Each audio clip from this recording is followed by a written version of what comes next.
Big mistake. Huge.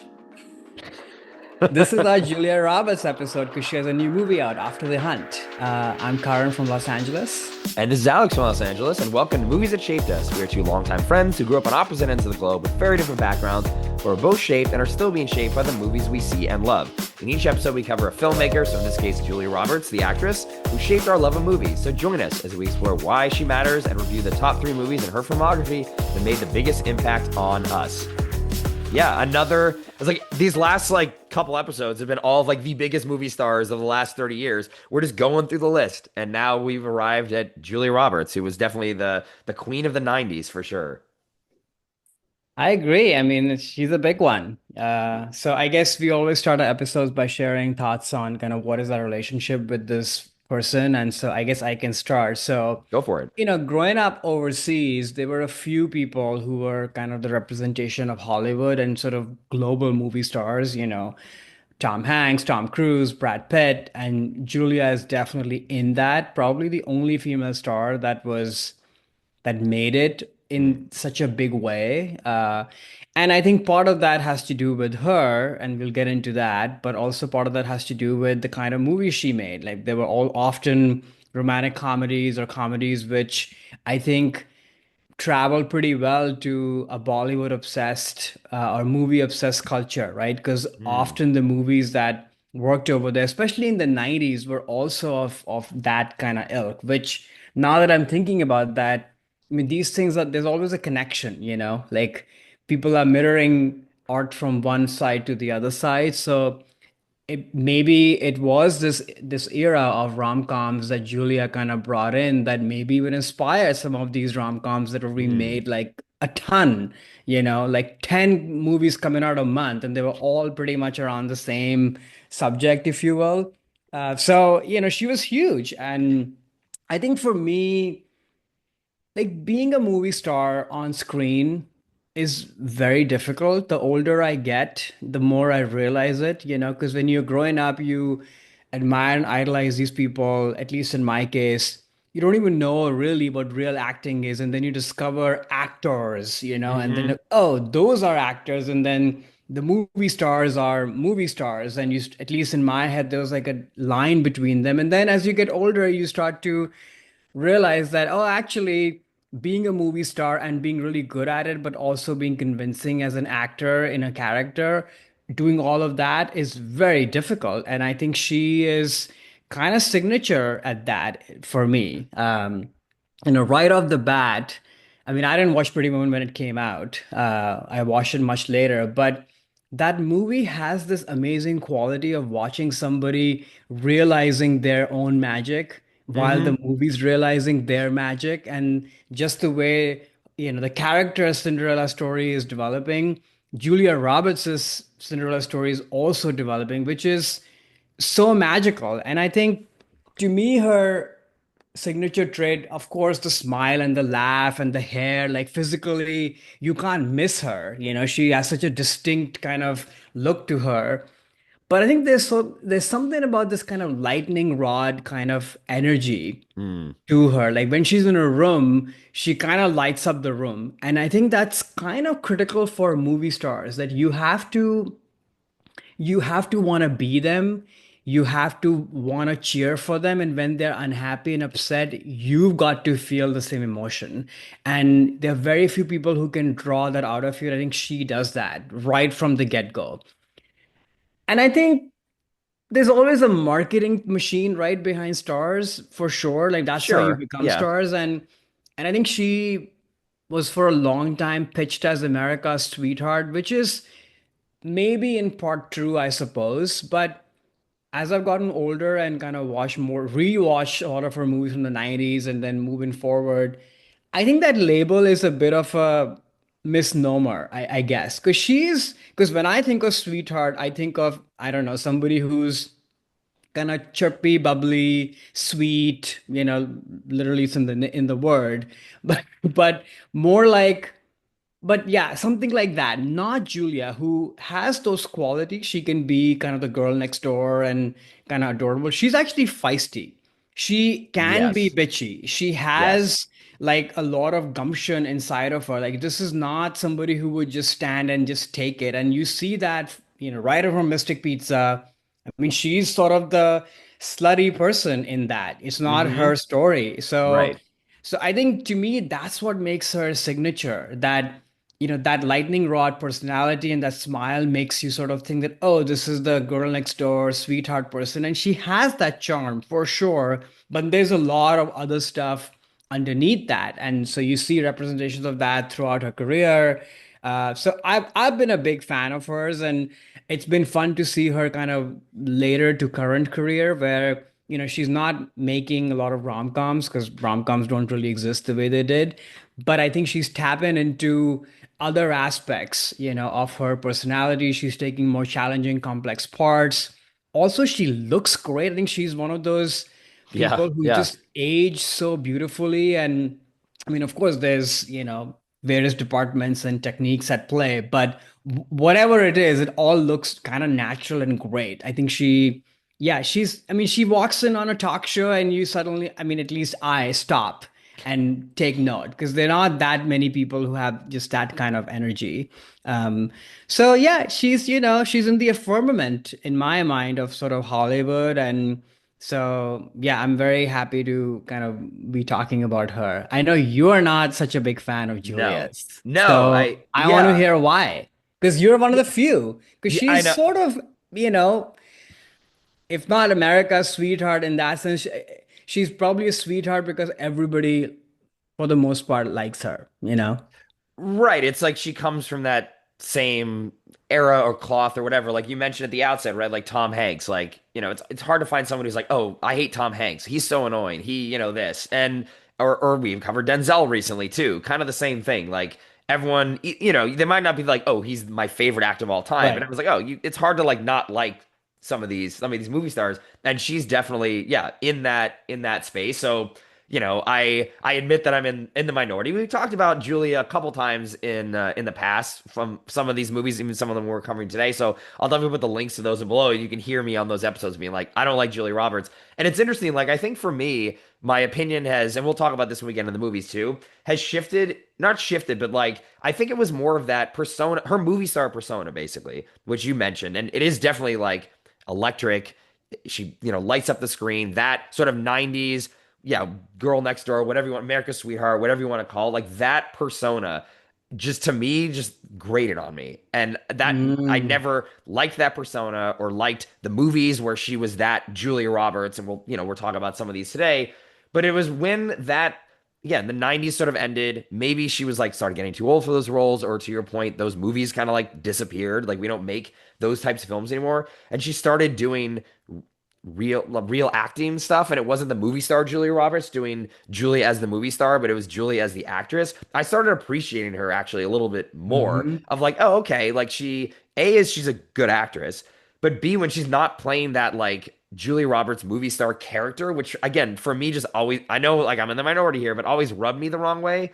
If she's freed from that, then it's not Mm. like I don't like the look of her face or anything else about her as a person where it just annoys me. It's just that type of character that she played for so long in these movies that were giant hits. So like I grew up in the '90s, like you did, and much like in India too, right? She was so famous here, and like I have two younger sisters, and they would be watching all these movies of like the Julia rom-com stuff, and that was like the height of her powers. And like every rom-com was like, oh, Julia and there's something to talk about, or Mm. my best friend's wedding or the runaway bride and like all these things. And like though that version of her or what she was playing in those movies, I just never, it annoyed me. I was like, this person is annoying. Like, and I don't know, it didn't work. But it again, when she walked away from that, then I can kind of like take a step back. And now when I come back to those movies, and we'll talk about some of them on the podcast today, even though I still find them very annoying, find her character like, very obnoxious, you cannot deny the how she just like lights up the screen. Like the camera loves her, and it's like that is a rare thing, and I don't think that's something that you can learn to do. You It's just just either you have have it. that or you don't. And Right. she like is undeniably like has it. Even though it annoys me, I'm like, okay, she walks in a room on the screen and like immediately like, she's the center of attention. The camera is like all in her, and it's yeah, it's undeniable. Like she's definitely like a once in a generation kind of talent too. And thinking too back to that like America's Sweetheart label, that was bestowed upon a lot of people Hmm. in the 90s, a lot of different actresses, or even after Julia or before Julia too. And those actresses' careers have not had the same like longevity as I think of like a Meg Ryan or something, right? She was also like a little before Julia Roberts, like in all these movies, and oh, everyone loves Meg Ryan, and then she kind of like vanished and is not does not have the same star power and staying power. But Julia does. Like again, we're Yeah. about to talk about her latest movie, and she's still like a headline star. She's the biggest star in the film. Like she's on the poster, and she's who people will be going out to see. Even though it's not the Julia from like Runaway Bride, but people still want to see her. Yeah. It's not just in that role. That I didn't ever want to see her in that, but America did, or the world did. But she's able to. That is unique, I think, especially as an actress too. So many actresses. I mean, this is just like the state of Hollywood too, right? Like they throw them when they start getting a little bit old. Oh, you're Right. 30 now. Like we're dumping you, and we're going for like the newer model. She's pushed past that, and I think that is due to not only that star power, but I think actually she can act. Like She's she in a can. great, she's a She can very good act. actress, maybe even a great actress. Yeah. And I was thinking about this, and we'll talk more about because I wanted to make sure that we had a movie that's sort of from our, later career, sort of, or Hmm. maybe at least the transition point. I think to me, her signature quality as like an actress is just she's so present, Hmm. every Right. single moment. Like, of course, you'll get the big laugh or a dramatic scene and dialogue delivery, and she kind of has a very signature, kind of deeper toned voice, and there's all of that at play. But it's just a presence. I think she's really there, Hmm. and which makes sense to me because to be a movie star and be that charming and that kind of light up the screen, you also need to be really present. So it's sort of in her DNA. And I guess the other thing you would think is that a movie star of that ilk, especially, I mean, she was in her 20s when she became globally Which famous. is crazy. That is something I It's didn't realize crazy. as a kid, really. Like, because when you're 10, you don't think about how old people are. Because she was so So young, young. I so mean, young. Yeah. and the fact that she's handled this career and seemingly, I mean, there was a lot of Well, sort of tabloid she stuff in the she had a lot of issues beginning, in the beginning. a lot of Yeah. issues, but then she sort of figured it out, has been, Hmm. married and seems to have a pretty, good life overall. And that shows, I think there's like a generosity to her that's maybe developed as she's gotten older. But what I was going to say was that somebody of that ilk and that power, you would think would just, eat up and chew the scenery or not make room for other people. But a mark of a good actor is that they're always reacting and they're generous in that sense. And I always feel like that with her. Like even from the early days up till now, when she's with somebody on screen, she's a true scene partner, you Hmm. know? She never feels like she's kind of in her own doing the Julia thing. No, she's there, she's present. So, but I guess maybe that's a good segue into the movie that we're going to be talking about today. That's right. Yeah. Why don't you Okay. tell listeners about After the Hunt, the latest Julia Roberts blockbuster? We'll see. But We'll anyway, see. yeah. So yeah, the movie's After the Hunt, directed by Luca Guadagnino, starring Julia Roberts, Andrew Garfield, Io Debris, Michael Stuhlbarg. A quick logline: a college professor finds herself at a personal and professional crossroads when a star pupil levels an accusation against one of her colleagues, and a dark secret from her own past threatens to come to light. So I guess I can share first my thoughts on the Yeah. movie, Yeah. Maybe on or Julia, and actually on then we can, Julia. yeah. And then we can get Then we into get the into the film. movie. Yeah. Yeah.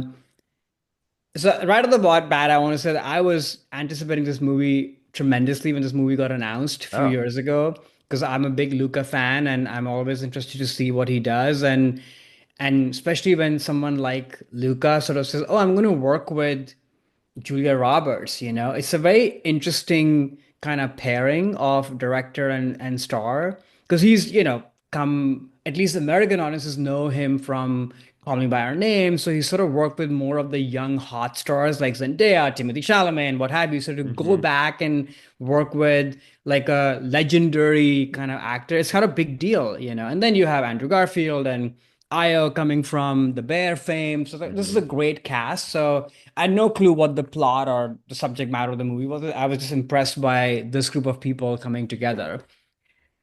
We'll talk about the movie in a bit, but I think with Julia, I think this is a really incredible Julia Roberts performance where everything you were saying earlier about the Julia Roberts kind of, persona that you are not into, there's not even a bit of that in this movie. Because I feel like even in her older year or older career, present career, there have been moments where you see that peeking out, even if Yeah. she's playing like a serious person, because it's her, and you want to see Julia as well. That's the thing with movie stars. Right. I think this was actually a really transformative performance. Like I sort of forgot that it was Julia Roberts, and that doesn't happen often, which is not a fault because I actually want to see her, and what she's doing. So, as this was a very restrained performance, like you could see the trauma that she's felt in from her childhood, and I won't spoil the movie, and the lies that she's constructed, and even the lie that she's living in now, Hmm. which is her marriage, which seems like a total sham. Oh yeah. Uh, and you see the weight of that on her face, and because she's also suffering from an illness, and throughout the movie, which progressively gets worse, all of it is sort of carried in her body language, and she's not over the top. There are a couple of moments where she's sort of delivering like a big line or being even threatening, but mostly it's very kind of underplayed. It's very subtle right from the beginning. You can barely even hear her, just with the sound design of the movie, which I thought was pretty clever actually. You had to kind of lean in to be a Hmm. part of this dinner party to see, oh, what are they even talking about, so I love that, and I love sort of the chemistry that she has with all these different people, from her husband to Andrew Garfield to Io. It's a very present performance. I love the way they styled her. Like I've never seen her look this way, Yeah. and Yeah. then that's part of the character, Yeah. with her bags and the hair and all of that. Like you can see this is somebody who has power Hmm. and wants more of it, but is also kind of living a lie. And there's a lot of trauma that she's carrying, and literally in her body, you see that as the movie progresses. So I thought she was great in the movie. My kind of lasting image of the movie from the movie is one of the scenes when she's walking with like a cigarette in her hands with like blonde hair, sort of dark, her blazer kind of sleeves. Uh-huh. She kind of looks like an Italian movie star, and maybe Hmm. that's what Luca was going for. Like she reminds me of Monica Vitti or one of these people, or Women Under the Influence, Jenna Rollins, kind of like a traumatized sort of person who has a lot of power, like walk and somebody's unraveling in front of you, sort of, but not histrionics, Right, like right, still right, very right. controlled. Hmm. So I thought she was really great. But the movie left leaves more to be desired, I think, a lot more. Yeah. But before we get into that, what do you Yeah. think of Julia in the movie? Yeah, like I also I didn't like the movie, but I thought there were like two things that worked in it for me, and one of them was like her performance. I think it's Yeah, interesting, kind of what I was talking about earlier too, of like this part of her career where she like can turn off the 90s Julia of like the big laugh and the big smile. I don't think she smiles once in this whole film, honestly. barely. She barely does. And that as someone, again, as maybe someone who doesn't like that persona, I'm not like missing, where's the Julia I love? That's totally gone, but yet she still has the movie star like energy and Yeah, presence. you can't look You away can't from her. exactly right. And like she has it's a lot of like you said these subtle things of like her body language and how she styles herself, how she enters the rooms. Like all of it is very you notice it. And maybe it is because like you're expecting or you're used to like the Julie who would do things a little bigger and different because that was like the runaway bride Julia Roberts. This is not the runaway bride Julia Roberts. She's very like contained. And because she is carrying this secret and she's trying to and lie really like kind of to herself in a way too Oh of yeah, this thing that she's carrying with her. You can feel that not only in obviously these scenes where she has this like abdominal pain and she's like writhing on the ground or taking these pills to try to suppress it. Obviously that's sort of a symbol of the guilt, yeah, guilt actually that that she's hmm, carrying and the burden of these lies to herself and lies to her husband and all these other folks. And she does that well, I think. And you're never too like there's a lot of parts in this film where it's kind of ambiguous on like what's the truth, what's not the truth, and like who you're gonna believe and all these things. And I think she does a good job of carrying that. Where sometimes in these movies, oh, if it's like Tom Hanks, you're like, okay, well he's obviously in the right, or he's the one who is telling the truth, and that's what we kind of expect. It's Tom, right? Whereas in this, like you don't really know. Like maybe she is kind of a bad person or manipulating these other younger students, or she likes the attention that she's getting and she's going after this tenureship. And maybe that's Right. all that matters to her, and she doesn't care about her friends or her husband and things like that. Like it's not where you immediately believe her because she's Julia Roberts. And I think maybe that is because I don't really like Julia Roberts as a star, No, but also you I think she's it's her. transformed. But Yeah. yeah, it's like you don't think of like you believe that, oh, maybe she is kind of a bad person who's manipulating these things and isn't actually doing any of this stuff within good intentions at all. You don't really know, and I think you need that throughout the film. And having someone who does come from this era of, the perfect movie star from the 90s and everything, she's always the good person, even though she kind of acts not good in movies, you root for her. In this movie, you're not necessarily I wasn't rooting for her. And it's not because, Yeah. again, like this is Julia Roberts bias. It's like, oh, this character, I don't know, you can't figure her out. And that's the point. It's not, it's very, very ambiguous. And I think she does a good job of carrying that through in the performance. And like you mentioned too earlier about her doing a very good job of sharing the screen. Mhm. I think in this movie, it's definitely the case. I mean, there's so much to this movie, just her talking to either like Andrew Garfield or Ao or her husband or whatever, and she like seeds the screen to these people where you just feel like these are two human beings talking. It's Right. not like, oh, this is Julia Roberts like having this big scene with, Andrew Garfield, who's like, Spider-Man or whatever. It's like you don't feel it. You feel these are these characters. And I think that is to her credit too. Like she can shed that movie star persona while still having that like screen presence. Totally. Yeah, very, very engaging, very lived in, and also fits right in this world, which they, sort of this literary kind of professory world that Yep. they have, and they have their own power structures and such. But yeah, talking about the movie, Yeah. yeah, this movie, I almost feel like sad because I feel like there is a great movie in here, Mm, and they just didn't, they tried and they didn't get there, and that happens sometimes. But I just expected so much more because I think all the performances are great. Everyone is doing a really good job in their characters. totally. um I think the failing of the movie really is in the script at the number one level, where you were sort of saying, that you don't know where she is, and you don't know with actually all the characters, they're all ambiguous, Yeah. you're not sure, are they in the right, are they in the wrong, which is the strength of the movie. But then there are these big written out scenes or monologues or dialogues between two people where the exact obvious thing that is sort of supposed to be the answer to the ambiguity is being said out loud. That happens so many times in the movie, which I think is a failing. It almost like somebody gave, studio notes that, oh, people aren't going to get this. So now you Mm, got to insert that, or maybe this is how the movie was written.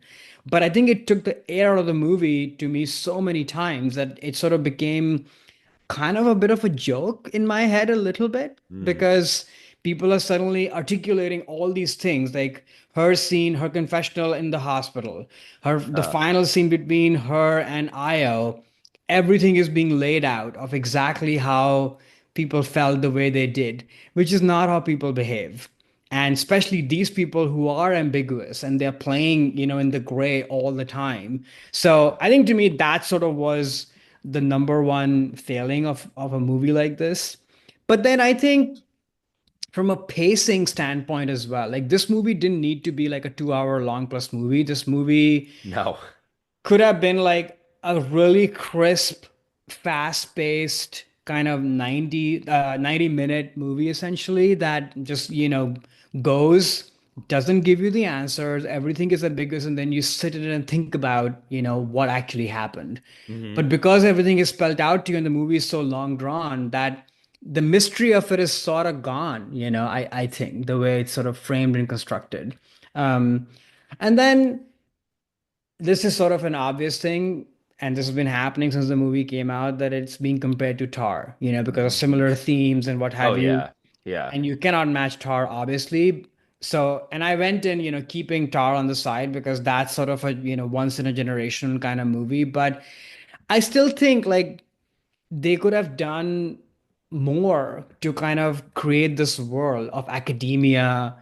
There's some shots of like overhead shots of Yale and people walking around and kind of, dark and grainy and rainy, and that's kind of added to a little bit of the milieu of, what this place is, where these people are. But and that's when I was making Tar comparisons the most in my head. Like I knew nothing about the classical music kind of world, and then does just such a good job of kind of settling you in that. What are the dynamics? Who are the players? What are the power struggles? What does this world look like? What is her life? Lydia Tar's life. Like she's going through these tunnels in these fancy cars and that Yeah. amazing apartment and what have you. And I mean, Julia's home in this movie is incredible, but you never really get a sense of the world. The world is not built out fully. We just dropped into these characters' lives and they are doing all the heavy lifting for sure, but the rest is not kind of fleshed in. So I don't know. The movie just felt rushed to me. Now, I will say the themes that they're playing with are actually really interesting. Of like, who has the power and what cards are people using? I mean, Io, is a black woman, younger student, progressive, but also comes from a lot of wealth Right. and money, actually Right. has a lot of power. I think that's such an interesting thing. Like, we live in this world where just because you look a certain way, you automatically get like the other card. But the fact is that privilege is doesn't have to look one way or the other, or it can come It's in about all shapes money. and forms. Yeah, money is the ultimate Money privilege. is the ultimate privilege, right? So I think Mhm. that's such an interesting thing. Then there's this very interesting dynamic because Io's character is gay and she clearly has feelings or infatuation or something for Julia, and they don't really explore that super well. We No. see her dressing like Julia literally with the black nail polish and the Yep. pendant and the white Yep. pants and everything.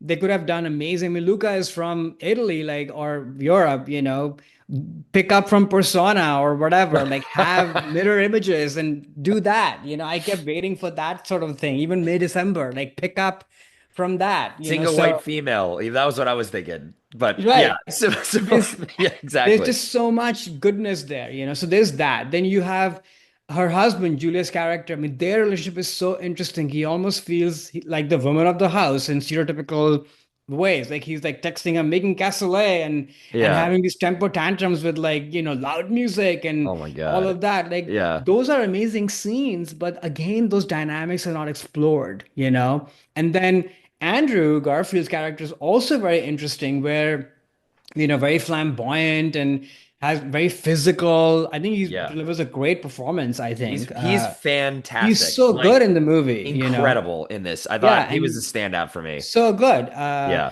But again, not fully explored, like what is going on with him really, and we never really find out the truth, frankly, of what happened, which I actually kind of like that Yeah, we I don't know think what happened. right. I mean, I sort of read that at least Julia Roberts' character, which is sort of like the audience surrogate kind of in this situation of this, it's Right, basically a he said, she said movie. right, Which personally, I don't like these type of tales anyway. Like they annoy me, but like books or movies or whatever. right, And and Julia doesn't know. I feel like she's wrestling with what she actually thinks. But after the scene in the it's sort of at the end when he aggressively comes on to her, I think right. that's the moment where That's you the moment, realize she's maybe. like, wait Yeah. a second, maybe he did do this because he's Right. doing this to me. So then that's sort of what I read as the movie sort of saying, well, he actually probably crossed the line in some way. Like we don't know what to maybe it wasn't full on, sexual or rape or something, but it was definitely some line that he's aggressive and he gets too aggressive sometimes. So that's kind of what I read as like, okay, well, maybe this did kind of what happened. But you're right. The movie doesn't Maybe. really come out It doesn't and say that. Yeah. spell it, but at least Julia's character, to me, that Yeah. moment you realize, She's sort oh, of feeling that, thinking that. this guy is actually did Yeah. this thing. But then the other aspect is that I'm not going to spoil it, but where my head was going was that Io's character is so infatuated with Julia that she literally uses the past from her To do, to yeah. make this up because she knows she's plagiarizing this kind of dissertation, Uh-huh. and she still sort of has the virtue signaling of like, oh, I'm with this, I'm with a trans person or Hmm. non-binary person, and this and that. If she's playing all the cards, essentially, that would give her brownie points in today's world, but actually she's trying to cover up and create this big lie because this was her inspiration that, oh, I can do this as well. Or she's just doing it to get closer to Julia because she's so infatuated, right? Who Right, knows? right. And again, did not explore any of that. Right. No, exactly. And I think, so I came into this movie not knowing anything about it other than the trailers. I definitely would not have seen this if it wasn't for the podcast. I don't like Luca. I've seen two of his films, unimpressed.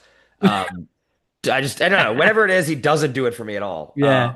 But so the Tar stuff was literally like pretty quickly. I was like, oh, this is basically like a worse version of that. And I Yeah. think the thing that, you're talking about the world piece that really fit or resonated with me when you were saying that is like halfway through the movie, I was sort of like, who cares about any of this? Right. Like, it doesn't matter. Whereas in Tar, like, I didn't know about the conductor world, and that's not my world. But because of the way that they put this weight on, like, oh, this is the biggest thing that could ever happen, is this Lydia Tar thing. Like, as an audience, you're like, whoa, this is like You're big. This is drawn like, the in. moon landing or whatever. Oh my God, Lydia Tar is like this. Whereas in this, I'm like, oh, there's just some like stupid professor at stupid Yale doing this stupid thing. Like, why do I care about any of this? As a Yeah. like, so they didn't do a good job, I think. Oh, yeah, they dropped you in the world, but they didn't like give importance to this beyond just like what is going on. And like, I don't care. Like, I'm not in college. I don't go to Yale. Like, who gives a crap? So I think that was a failing of the script, like you said, or maybe like the way that they tackled this material. Whereas like Tar is a big movie, and yeah, you could say it's over the top and grandiose, but because of that, in terms of the style of the film, it lends like the narrative a grandioseness, where like now It's you just do in the care about it. script, right? We're Right. meeting Lydia Tarr with Adam Gopnik, whatever Yeah. the New Yorker guys are Right. interviewing her. What a great device, to kind of let everybody knows that this matters, she matters, Exactly.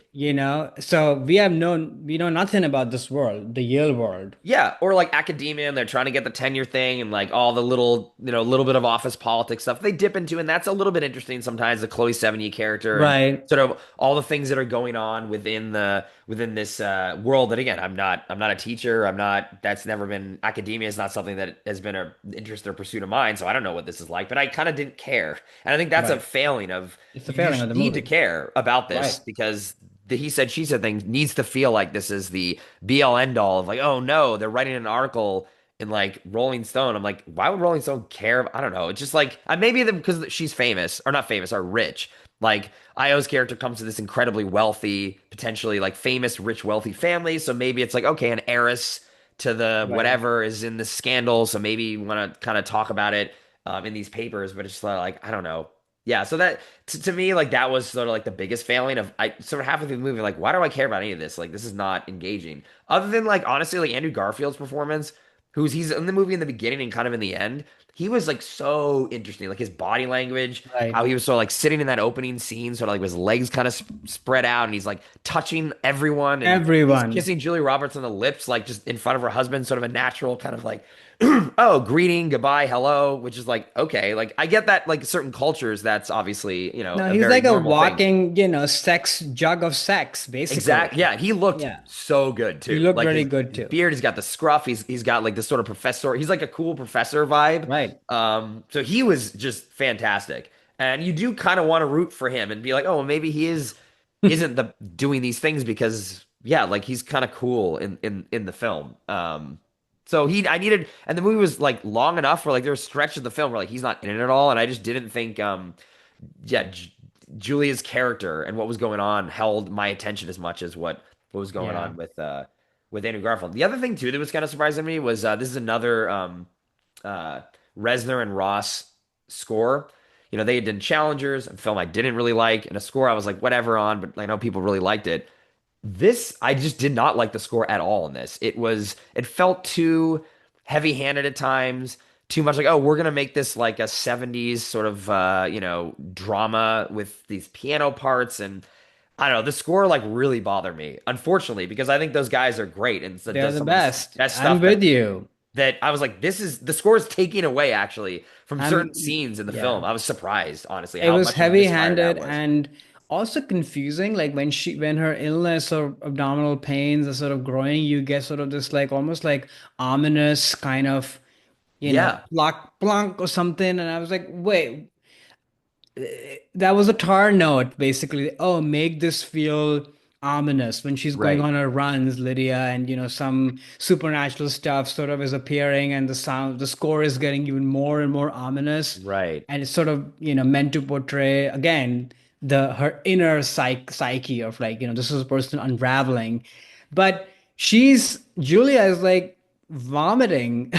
So this Right. is not the right moment. Like that's a very real moment. So if you're really playing with her inner psyche of things are like unraveling, I would not pick that moment to have that kind of ominous sound. So very odd. I don't know what happened here. Yeah, I was really surprised with that. And the other thing that I'm curious on your POV in this, and now that I think about it, I might have an answer for this, but like there was a lot of, especially in the first act of the movie, in terms of how it was shot, like focusing a lot on hands. Yeah, Why do you think that was per se? Like I was kind of confused by that. There'd be scenes where there'd be two people talking. It just sort of like zooms in on like Julia's hands and how she's doing this, or the scene at the end in the hospital. It's like there's all this dialogue with her and her husband just like holding hands and just on their hand, and there's right. not. What do you think they were trying to do with that? I was kind of confused. Yeah, I mean, it sort of feels like a 2000s movie making technique. I've seen this in like older movies. That's the first thing I thought of. But I think what they're trying to do, where it made sense to me was when you really notice that both Io and Julia have like black nail polish. Yes, And right, I was right. like, okay, they're The doing single some white female mirroring. part of it. Yeah, Right. right, right. That worked for me, I think. Hmm. So maybe they Hmm. wanted to, earn that and not just suddenly show that. Uh, Maybe. I guess the other, if I were to give them grace, is that in my mind, these sort of like professorial literary people, they talk a lot with their hands. It's sort of part of oh, their way of articulation. So yeah, maybe because everybody in this movie is very talky and very articulate about their mind and their feelings and right. that sort of stuff. Yeah. So maybe Okay, that. okay. It felt heavy. It didn't need to be so heavy, I think. Yeah, I was. It was like, okay, you're truly trying to say something, communicate something, because it stands out. It's like Right. whole like 45 seconds of just like a hand shot. And Yeah, so that okay, I could see like the maybe how they're mirroring each other piece. The other thing that I thought was interesting, it just reminded me of the Call Me by Your Name, right? That was what it's called, right? Yeah, which again, a movie that didn't really resonate with me. We watched it for the podcast. I guess I'll put the link below too. You can hear our thoughts on it. There was one that movie had, and I think you even brought it up on when we were talking about it, a lot of like food involved in right. terms of like meals.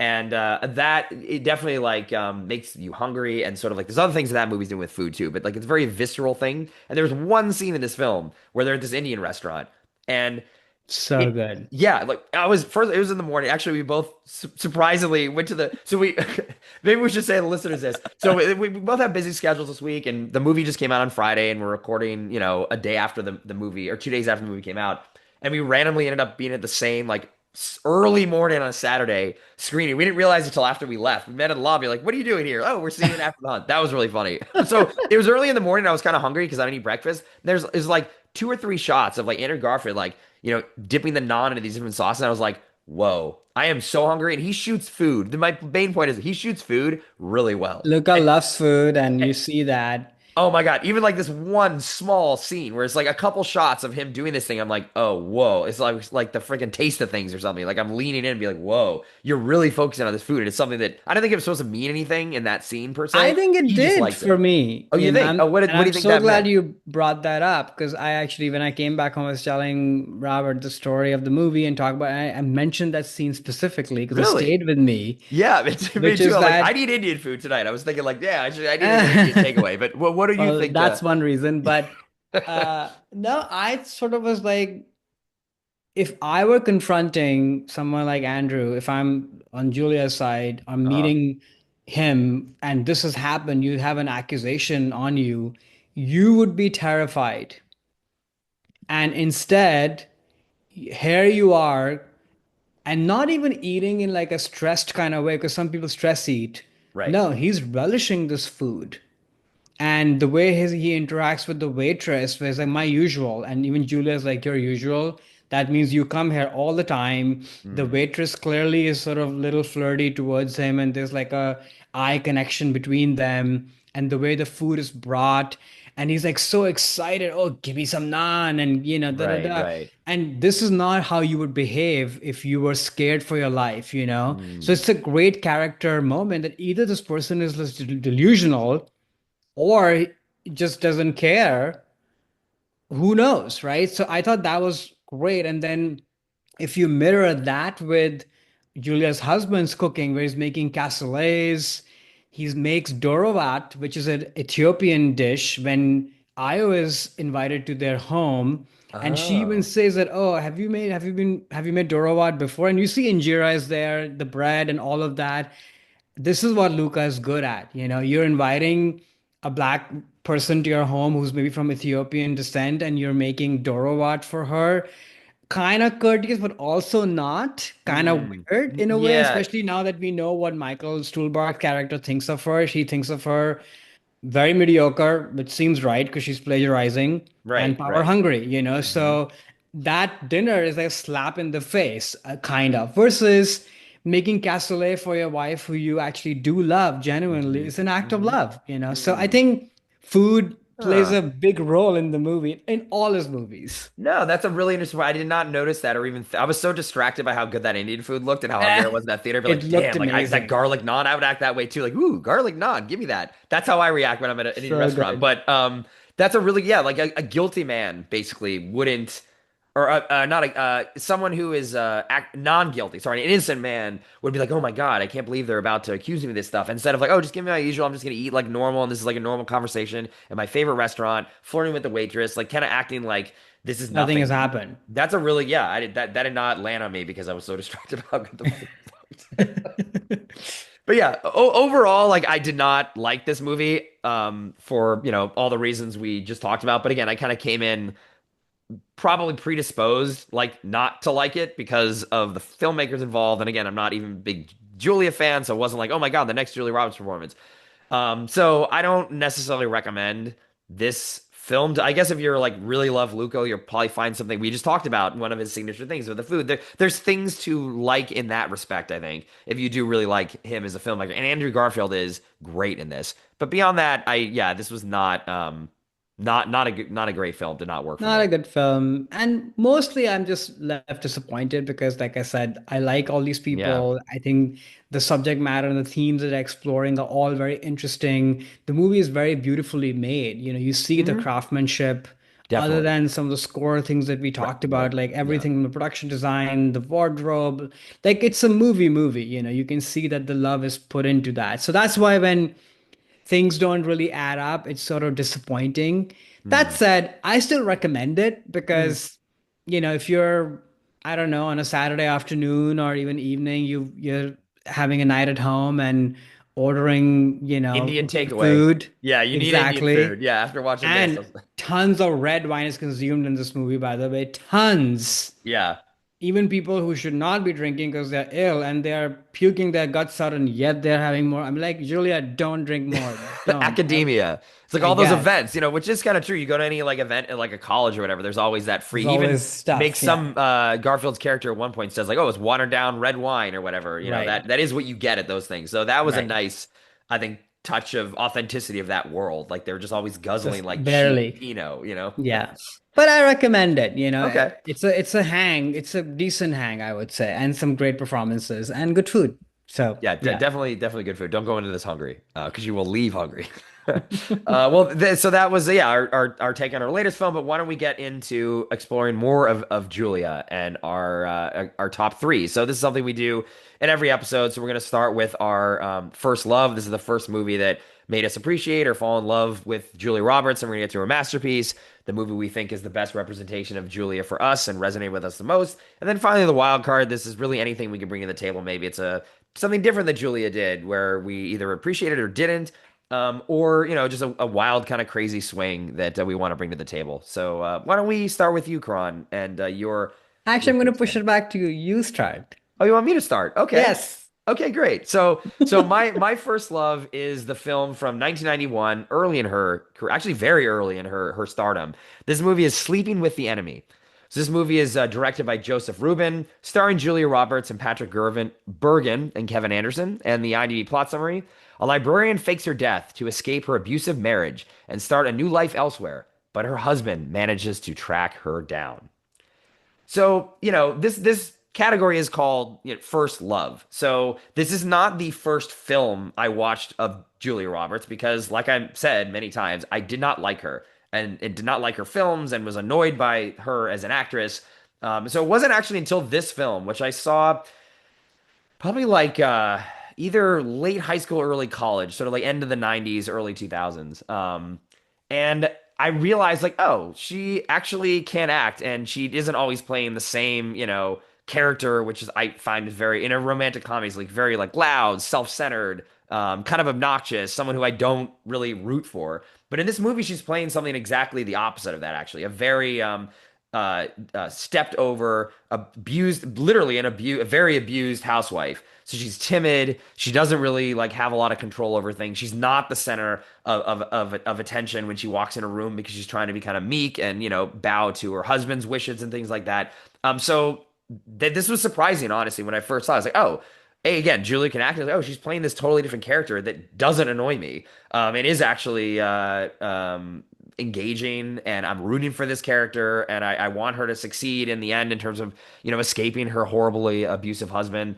So yeah, this was the movie that first made me appreciate. Oh, like okay, Julie Roberts isn't like someone who I would immediately, if I see her on a poster, I'm like, well, I'm not seeing that shit, that which is what my Uh-huh. honestly my attitude was for most of the 90s until this, and I was like, okay, well, maybe I actually don't remember where I stumbled upon this either. Like my sisters might have rented it or it was on TV. I don't honestly remember how I started watching this movie even. But I find, and I'll get more into the film after we hear your thoughts on Julia. But yeah, I like this movie. I mean, it's kind of trashy and cheesy and stuff, but that works for me. Like the Lifetime movie of the week thing, I love that kind of thing. And it gives you everything you want, but elevated because it's Julie Roberts. And this is the very one of her early movies after Pretty Woman too, where she was a now like this major star. So she's doing things a little differently. Which in the early '90s she was doing a lot of different movies until she kind of like got stuck in this like romantic comedy thing for a while. But yeah, Yeah. that's why I had to choose this again. It's not my first movie I saw of hers, but the first movie I was like, oh, I like this film a little bit, and I think she actually does a good job. She doesn't annoy me. Was why I brought this one in. So yeah, was this a film you had seen before? Did this make it over to India? I know it was actually kind of a huge hit here in the States at the time. I'm pretty sure it did because I remember in the 90s there were like 8 movies in Bollywood that had the exact same storyline. And every Oh, major Bollywood actress made her own movie of this interesting. nature. So it Oh, was like a genre in itself. And even here, like, isn't there a jailer movie like this, Enough or whatever? yeah, right. There's this whole thing of Right, sort of right. like battered women, which I don't particularly like this genre because it's Oh, quite annoying to me. okay. Just I, and because of having watched the Bollywood versions, I never watched Julia's movie Oh, until this like is the first time. Oh, first okay, time a okay. few days ago, and Oh, okay. so. But we talk about the movie later. But yeah, you're right. Like she's very good in it, and Yeah, especially this is in her heyday of like becoming a big movie star where she is the life of the room, like we said. And here she almost looks like physically smaller because yeah. of what she's feeling, but also how she's filmed and presented. And but I think what is again good about Julia as an actress is that when we see her escape and then we learn that, oh, she's actually been preparing for this escape for like a while Right. in some form or the other, even though the movie does a terrible job of kind of telling that story. It's Yeah, just so bonkers to yeah, me. But yeah. you believe her because even when she's taking all the abuses in the beginning, when we meet this couple, there is, I didn't think that when I first met her, but then in retrospect, I was like, yeah, there was like a glimmer of something in her, like a defiance almost. And you could see that it was getting to a point that, okay, this is it. And this has been Mhm. in the making for a while. Like, this is not somebody who just, woke up one day and said, "Oh, I'm doing this, and I'm like breaking the bulbs on the light posts, preparing for this escape." Spoiler Right, alert, right. if people have not watched this movie, Yeah. you know, Yeah, yeah. 100 years after. Yeah. So I think she's very convincing in both parts, and it doesn't feel like sometimes in these movies that the character changes so dramatically and doesn't even feel like the same person. That, Right, oh, like you all just right, like all of a sudden there's Sarah Connor from T2 where they're like, right. No. right, it's not like that at all. Right, Yeah, right, it right. feels earned, and you see elements of that defiance even early on when she's kind of meek and muted, but then she comes and escapes. It's not like suddenly I'm this sort of happy-go-lucky. She's still restrained. You see glimmers of the Julia smile when she's Mm. starting to open up, but there's a lot of restraint in her performance, which I don't think came from the director because nobody else is restrained in this movie at all. The husband is so amazingly over the top in this. Oh, I so love him in bad. this. It's so crazy. But It's yeah, so right, right. bad. That does come from Julia, but I think Yeah, it makes her performance, but also the movie kind of better that she isn't yeah. in that register, honestly. Yeah. It makes her more feel more real, and then also as an audience, you sympathize and empathize more with her because there's not like some crazy histrionics that she's going through, which again, kind of everyone, especially the husband, is just like chewing I up mean, the scenery everybody, in a way even that the is just other like, guy who maybe now let's just talk about the movie, I yeah, let's get suppose. into the film. Yeah, yeah, Okay. yeah. What are your thoughts on the Yeah, I movie? mean, is it a good movie? No, it's not. No. But is it fun and entertaining? I think it is. And actually, there are some. I think there's some pretty good sort of ways that they handle this too. This sort of abusive relationship piece, where in the beginning, when the movie starts, you sense something is wrong, but it's like, okay, they seem like a loving couple. And Yeah. yeah, okay, maybe there's a little things where he's like, oh, you didn't straighten the towels or whatever. It's like, okay, like whatever. Like there's nothing really going on here. But then, when it really ratchets up and he actually like beats her, then you're like, oh wow. And I think a lot of times too, with like domestic abuse or spousal abuse or something like this, there are signs that you see, even if you're a third party. You witness Right. little things that actually do mean something else is going on. But in public, the couple might appear like everything is fine, and maybe the woman's not going to step forward and say. I mean, typically it's the woman who's getting abused in these situations. Like she might be acting kind of okay, and yeah, maybe he's a little short with her at the dinner party or whatever, and it's like, oh, you cooked the thing wrong or whatever. And as a guest at the party, you're like, okay, well, this is kind of everything's fine, but it's actually not. So I do like that it's sort of showing that these small actions on the outside might not look like anything, but there's actually a horrible thing going on kind of behind the scenes. So I think they handle the domestic abuse angle of this in a way that actually is kind of with a good hand. It's not like cheesy or I mean, again, it is cheesy. This movie is It cheesy, is but cheesy. I think they lend like that the importance that it deserves, which is yeah, beating wives and horrible domestic abuse and stuff. Like it's a serious subject, and they kind of treat it with a little bit of not too much of a heavy hand there. And I think too, like there's a good sort of a very Hitchcock element of this. Someone who's not even close to the skill level of Hitchcock, but is definitely trying to get a little bit of that style. I mean, I think the score actually was Bernard Herrmann, or it sounds a lot like him. He Oh, might have it's even done actually the pretty score good. for this, and it is okay. You got the Bernard Herrmann score, and there's a lot of sort of Hitchcockian things of this, like the him with the towels. I think there's Right. a little sort of like visual cue of when he's Control. around or whatever. So and it's I don't know. It's entertaining. And it feels like a Lifetime movie of the week, but that's fine. I like this genre, so. But yeah, this is not the best movie ever made at all. But it's fun, and especially like the husband stuff is just the fact that he puts on the music from The Shining to like during his like he's I'm gonna make love to my wife. I'm gonna put on like the music from the freaking Shining to get me in the mood. Like is crazy. Like that just makes me laugh. A lot of this makes me laugh. How over the top is, but yeah. What did you? It's so, but yeah, It's over over the the top. top. Yeah. What'd you think? Yeah, this is just not my favorite genre. Mhm. So I have a hard time like people being, abused and such. And yeah, and I don't know. In my mind, like I find it hard to kind of enjoy it, I suppose, because if you're going to make a Mm. movie like this, then make it like a serious thing, as opposed to whatever this is, which Yeah. which I don't know if they know the movie makers that this is. I think they're being serious. I think it comes off that way to me. Yeah, I don't know. I mean, it's like in the end of the movie too, when he shows up, it sort of feels like he's Mike Myers or like Jason Voorhees from like some slasher movie. Like he just shows up and can do all these, like he knocks the guy down, and then I love the ending where like he gets shot and he's like, you think he's dead, and he's not dead. He's coming back to, even No, though he just got like two in the chest or whatever. Like, so I don't know. Like maybe maybe not. Yeah. they knew or not knew, but yeah, it's that part to me is fun and over the top. But I get where if this is not your movie of the week kind of genre, you're gonna be like, okay, No, this is just yeah. like silly and kind of dumb, which It's it yeah, is. and I'm kind not of saying this is a good movie. disturbing, to me actually. But Oh, okay.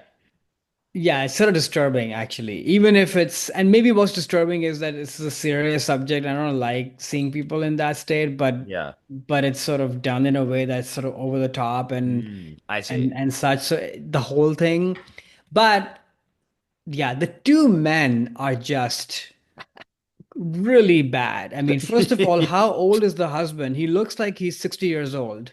By Yeah. current standard, he would be 60 years old because he was probably 40s, I guess. But In that time, Julia yeah, is a right. baby in this She movie, looks so young. so Yeah. young. Yeah, she's probably And like 23 or something when she was yeah, filming I'm this, like, I bet how did too. this even happen? How are you guys together? Like, I want to know about that actually. So, Uh-huh. and then his accent and the dialogue delivery and even voice quality is so comical. Yeah.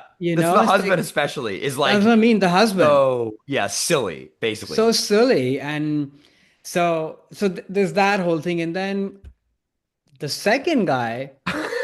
Oh my gosh! Yeah. First of all, His where did we haircut. find you? Why do you have all this hair? Yeah, And his haircut is who amazing. styled you? Which era are you from? And his character is also pretty horrible. Like he Yeah, he is. is.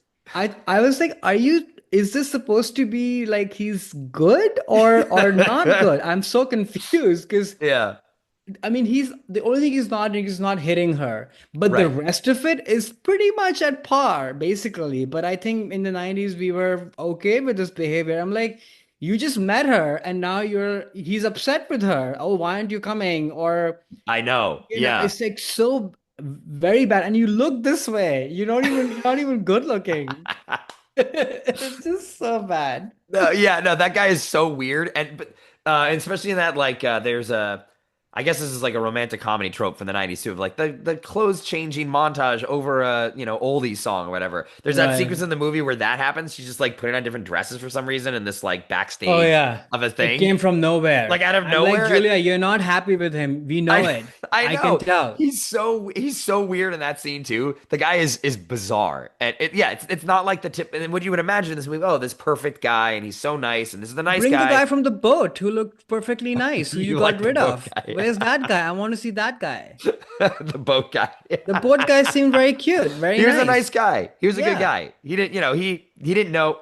He might have known what was going on. I don't know, and helped her escape. There's that, implied sort of when the husband is like tracking her. I was like, did this guy know? Did he know? How did he plan this thing? I love Uh, that when he's like getting mad and trying to like figure out, what's going on. I don't know. I find fun in this, even though it's stupid. So there's something about this that, yeah, it's like a movie of the week kind of thing. But I like that quality sometimes. But I get yeah, I'm not going to defend the movie as like something that's any good. But I think yeah, she does a good job in it. The first time she's I was good like, in oh, it. maybe I don't hate Julia Roberts, or I can stomach her character.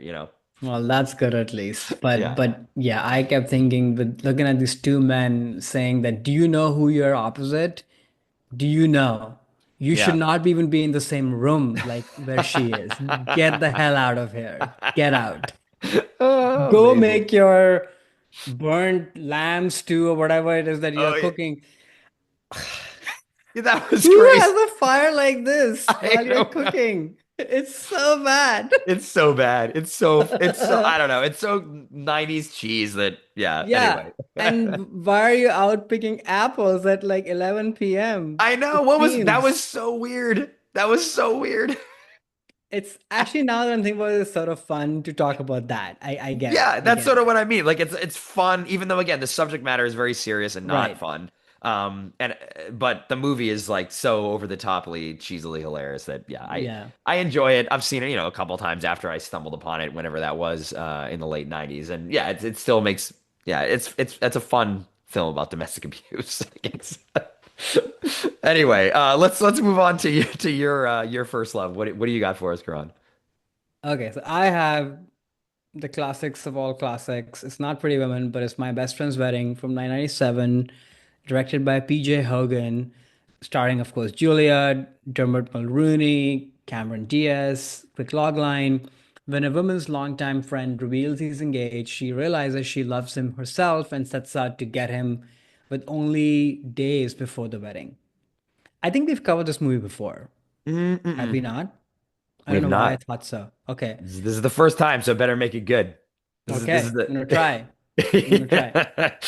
Um, I mean, of course, I knew Julia before, and I've probably seen parts of Pretty Women, but I think, and this is, this movie apparently came out after she was in a bit of a slump, like comes Right. off the boat, things are hmm great, and then she makes a lot of different kinds of movies. They And she don't took really time. She work, like stepped away for a while too. She stepped like, away, and yeah, comes back with this. But I feel like for me, when I think of Julia, I actually think of her look and her image from this movie, which, first of all, she looks absolutely incredible. Like the thing that we've been talking about to kind of light up the room, like this is like floodlights from the stadium kind oh of, yeah, beauty and energy. And it's not even like this person is like classically beautiful. I mean, she right. is very beautiful, but there's something else, inside out kind of going on from an aura standpoint. But I think to me, I almost made this her masterpiece, to be honest. It's like a toss-up between this and the movie that I'm going to talk about as a masterpiece. But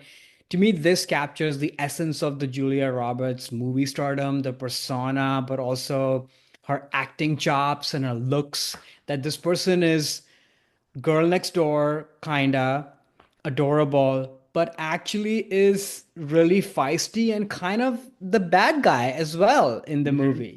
She's Right. doing some really questionable things, but because there's so much of like passion and commitment driving that pursuit, and because it's Julia's movie star persona and her charm, that you root for her anyway. And that's what I think makes this movie what it is. And then of course, the physical comedy and the chemistry that she has with all the different people. I mean, this is like peak 90s rom-com, I in think my it's the mind. quintessential one, to be Quintessential. honest. Yeah, This is the it's hard one. to beat this. And even as I mean, well, we talk about the movie separately, but I think Yeah. she's just lights out in this whole movie, and she's so rewatchable.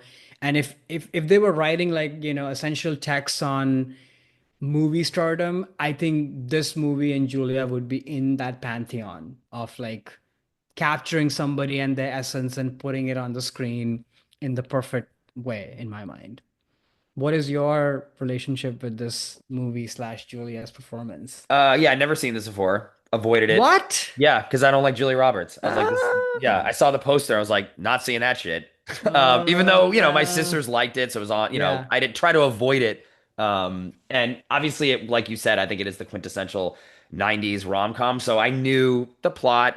I knew certain, famous sequences or whatever, like all the goddamn songs in this movie. I knew about that stuff, but I never actually sat down and watched it.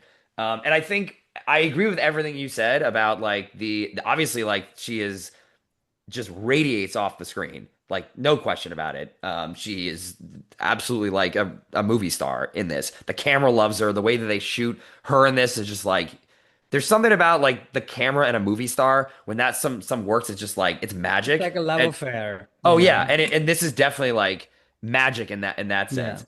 And you're right. Like because of she is a America's sweetheart. Everyone loves her. She can do like very horrible things in this movie. And you kind of, as an audience member, are like okay with it because it's Julie Roberts and you still want her to win in the end, even though, yeah, I think you can argue that she is the villain in the movie, basically. But because for me, I don't like Julie Roberts, then she is the villain. And I'm like, I don't want her to succeed and I don't want to root for her. And I'm just wanting her to like stop ruining the lives of these other people, even though the guy sucks in this. But, Cameron I like Diaz. him. Oh, he's such a bad. In a way, you can make an argument he's the bad guy in the movie for how he Yeah, treats yeah, Julia.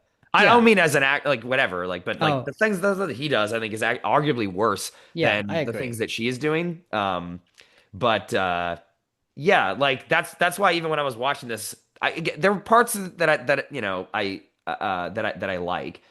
There's some scenes that are funny and things like that, but yeah, it's hard for me because I rub up against the Julia Roberts persona to not see this as like a movie where I guess the bad guy doesn't win though. She doesn't actually get what she wants. The No, movie does and punish her, which I do like that they do that. That is the one thing I'll give the movie a lot of a credit for, just through twisting a bit of what you would expect, right?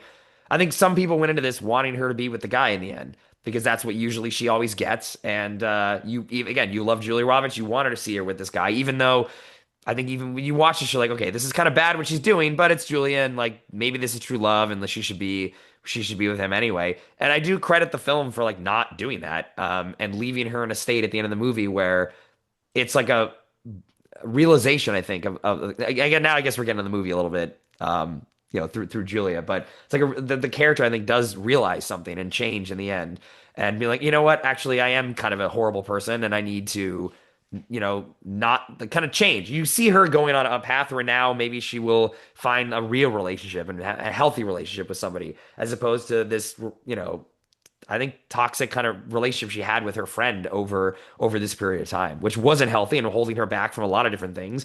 And Yeah, I think so. yeah, That I think I give the movie a lot of credit for that piece. But and it's in the whole movie in my mind, right? Like as hmm things and the I've watched this movie many times, and at hmm first, you're just charmed by her and how funny it is, and it's played for laughs, and you're rooting for her because she's amazing, and no matter what. But the more times you watch it, the movie is actually a lot smarter than you might give it credit for, I right, think, yeah, yeah, yeah. because they're playing with the audience in a way of like, oh, it's Julia, so of course you're going to root for her, and that's sort of your way into it. But the movie is not actually lauding this behavior from her, actually. There are consequences that are peppered in throughout, and you see people getting upset, from Dermot to Cameron Diaz to the other people involved, like the rich parents, and what hmm have you. Like, she doesn't really care for anybody, and you see consequences kind of mounting until finally it hits her, and there's some level of realization, like you were saying. But even then, it's not like tied up in like a pretty bow that everything is going to be fine at the end. So I think the movie has more on its mind than you might give it credit for. Excuse me. Yeah, no, I agree with that. And for me, the saving grace of the film, and I think the best performance in the entire movie is Rupert Everett, who really He's so like good. sets I mean, talk about like this is like the totemic 90s rom-com, and I think he creates this the best sort of classic version of the gay best friend character that is now in every rom-com for a long time and TV shows and whatever. But he does this so well. And I think to me, I viewed his character in this film as like the conscience or like the Jiminy Cricket character, like from Pinocchio or whatever, where he's calling her up. He's like, look, like you're kind of doing bad here, but Right. I'm not gonna like scold you like a best friend does, right? They're not gonna like say you're a horrible person for doing this. So like, hey, I don't know, maybe you should think about this. This isn't really great, but I'll help you even though this is not right, but I'm still your friend, so I'm gonna go and pretend that I'm your fiance. And that I thought was just not only just like a great performance, but that character to me saved the movie because that is the movie saying this is wrong. Right. But it's Julia, so like, obviously the audience, we're not gonna like hate you for thinking this is okay for 90 minutes, but there's that conscience that keeps coming in. I think the ending of the movie too really like underlines that. And I read this because I didn't realize this before, but apparently there's another ending to this movie. That Mm. originally like she sees another guy at the wedding, and it's like implied that she's gonna find a good relationship or Oh, whatever. I'm glad And they and didn't do and that. the test audiences like hated it and said like we hate this character actually, and we don't want her to succeed. This is awful. So they changed the ending, and I think the ending is great of like Rupert Everett showing up kind of being like, yeah, you screwed up. Like I kind of told you, but hey, we're still friends, and like let's kind of you'll be better. This is fine. You've changed. I think the ending of the movie to me like redeemed the character, which I know is the point. But I'm glad they had that because if it was the original ending, the movie is kind of condoning all of this, which I don't Exactly. like. But it's not because of the Rupert Everett character kind of pops in every once in a while. It's like this is ridiculous. Like you're really doing this, but this is wrong, but I'm not going to kind of be too mad at you. But so yeah, for me, he I was a saving agree. grace of it, and he's very funny and just like really charming. Looks It's great. great and He looks fantastic. charming. Yeah, no, And he's it's the best very part of the movie. moving, actually, that ending scene, that they're finally, because that's the thing of Julia's performance as a character, even putting Hmm. the movie star piece aside. Like,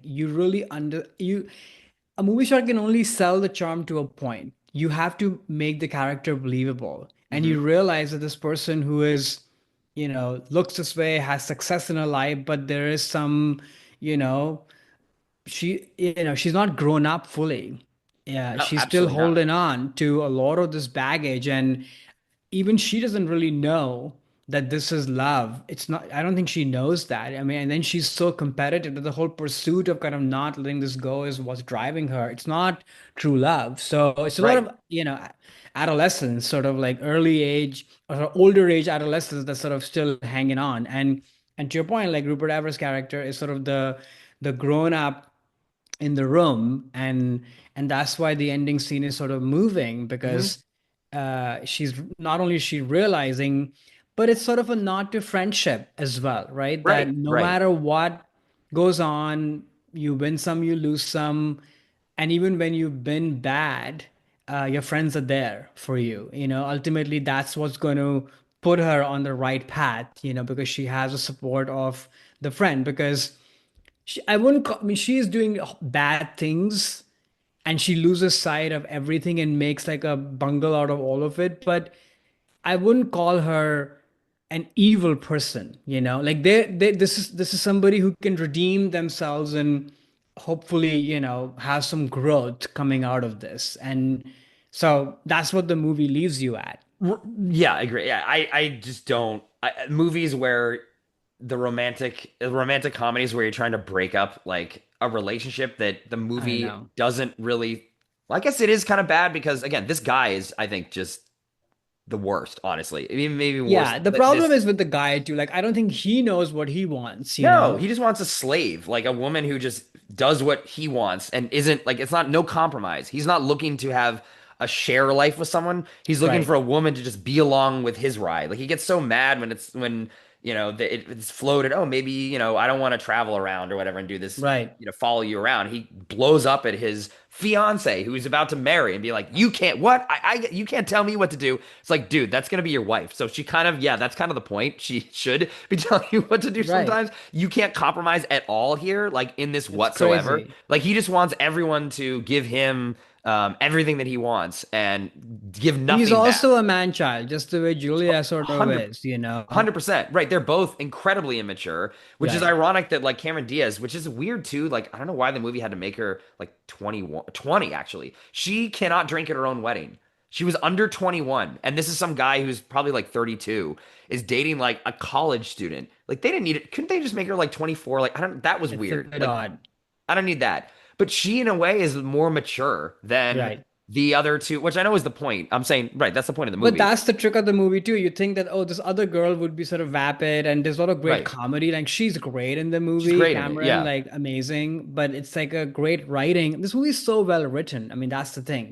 Hmm. Ron Bass is the writer. I should kind of call that Oh, out. okay. Yeah. Go Also, a Ron. great Chicago movie. I've only Oh. been there a few times, and I Hmm. always find Chicago just very beautiful. But I only spent like few days, so I don't know much, about it. But I think it's a great Chicago movie. I don't know. I like that. Chicago's great. I love Chicago. But Yeah, yeah, like I'm glad I finally saw it. I me again didn't too. I didn't like it, and actually some of the it's sort of like also too like and we've talked about this before. I think you even brought this up when we are talking about Lion King, where sometimes things are so memed Right. or like that becomes hard to enjoy. So like honestly, like the standout like musical when they're all singing The what's that moment song? you wake up. Yeah, that one. That like I wanted to shoot myself in the face. Like when it started, I'm like, I am just like, I am not into That's this at so all good. because it is like, so, and it's I copied so know. many times, and now you have to have a late '60s Motown song sung Right. in a freaking movie, and even the intro when they're doing that weird sort of like music video Oh singing. I can't yeah. remember again what song that was too. But it's like, okay, you're starting with a freaking Motown song. Like, I'm I out love it. already. Like, you've lost me. Like that whole '90s era of stuff, which this movie I think is like the text of, right? It kind of started a lot of these things. all these things I don't like about 90s rom-coms. Like this movie sort of is the epitome of that. But Right, that's right. just me. That's a me thing. Like I get it. Like this, but this is, I think if you were to say what is the 90s rom-com movie, it is 100% this. Like in every way, it is this. And yeah, I do credit this, the screenplay is good. It's just the Julie Roberts thing. It's hard for me to. I think she's amazing. And She is amazing. I just don't like her. I You will know. say that it's a prototypical rom-com, but the best version of it, like it has all the tropes in it, but it actually is well made. It looks amazing. It Oh has yeah. more on its mind, Mhm. and it has performances that are fully fleshed out people, because often that's why rom-coms got so bad, because I think they were so hung up on the tropes, and Yes. all Right. the frosting on it, that the cake is bad, and at some point people are like, I don't want this. So this is like, I think, one of the best versions of it, that it is frothy, you can have fun with it, but it has a lot more to it. So, and that's why it Right. endures, I think.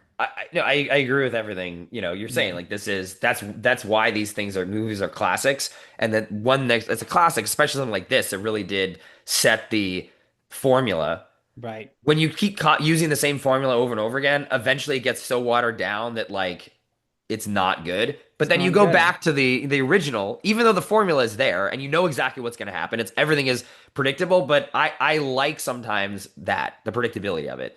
And it's like, oh, cool. Exactly. Like there's a pattern. They set the pattern, which is actually kind of cool too when you go back and see like these movies that create subgenres and or sort of crystallize a time period for that genre. So that was fascinating from like an archaeological perspective of like going back and seeing, Yeah, like oh, a source text, yeah, like, oh, this is where the gay best friend really kind of comes from. Oh, this is like why, you're breaking up marriages or whatever in so many of Right. these movies. It's like you got to break up the couple. But yeah, so that was kind of fun to go back. I'm finally glad I did see this eventually. And Good. yeah, is what I thought. Like, well, I guess it has more on its mind than I thought. I will give it that. Will I see this again? Probably not because Julie Roberts annoys me, and there's too much singing in this movie. There's just too many Motown songs. If she puts in the freaking tape during the You chase at the can end, never I'm like, have enough Motown oh songs, my I God, I'm shoot think. myself in the face. But anyway, yeah, it was fun to finally see this, and it's interesting that you said this movie was copied a lot in India. So did you see like the Bollywood versions Oh, before this? not this one, the Oh, Sleeping Sleeping with with the Your Enemy. Enemy. Okay, Yeah. okay. There But wasn't on this my one Netflix too, list. actually. Oh, yeah. What am I talking about? This one too. Even more. But yeah, Cool, cool. all Well, of them, I think. that All okay, right. so those were our first loves, and now we're getting to our masterpieces. So I guess it is me to start with this. And this is a movie we've covered before. Actually, the last time we talked about this movie, which you brought it into um, the show, I had never seen it before. So this is actually the second time I've seen the movie, and now the fact that I brought it in as a masterpiece, just shows how my again a version of this. Julie was on the poster. I'm not seeing it has changed a bit. So this movie is just that was Right. a long setup preamble, but Notting Hill from 1999.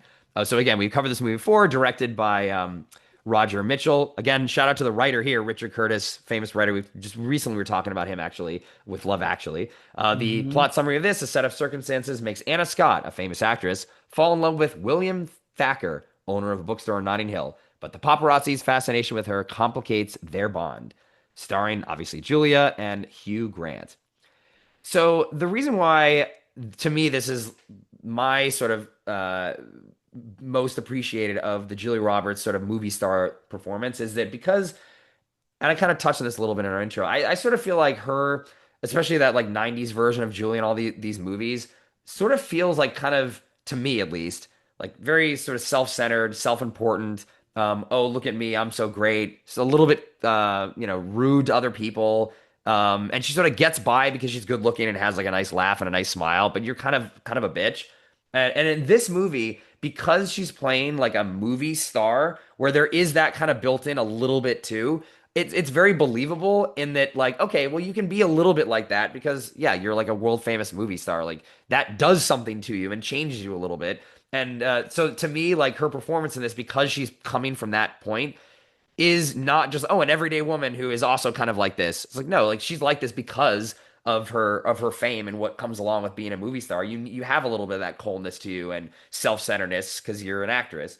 But she feels you kind of go behind the persona of that. Like that's the initial version of this actress in this movie, but there's a more of a warmth and heart to Julia when you Hmm. peel that back. But for me, usually I rub up against that initial layer because she's playing an everyday person, and I'm like, this person sucks. I don't want to see her for 90 minutes.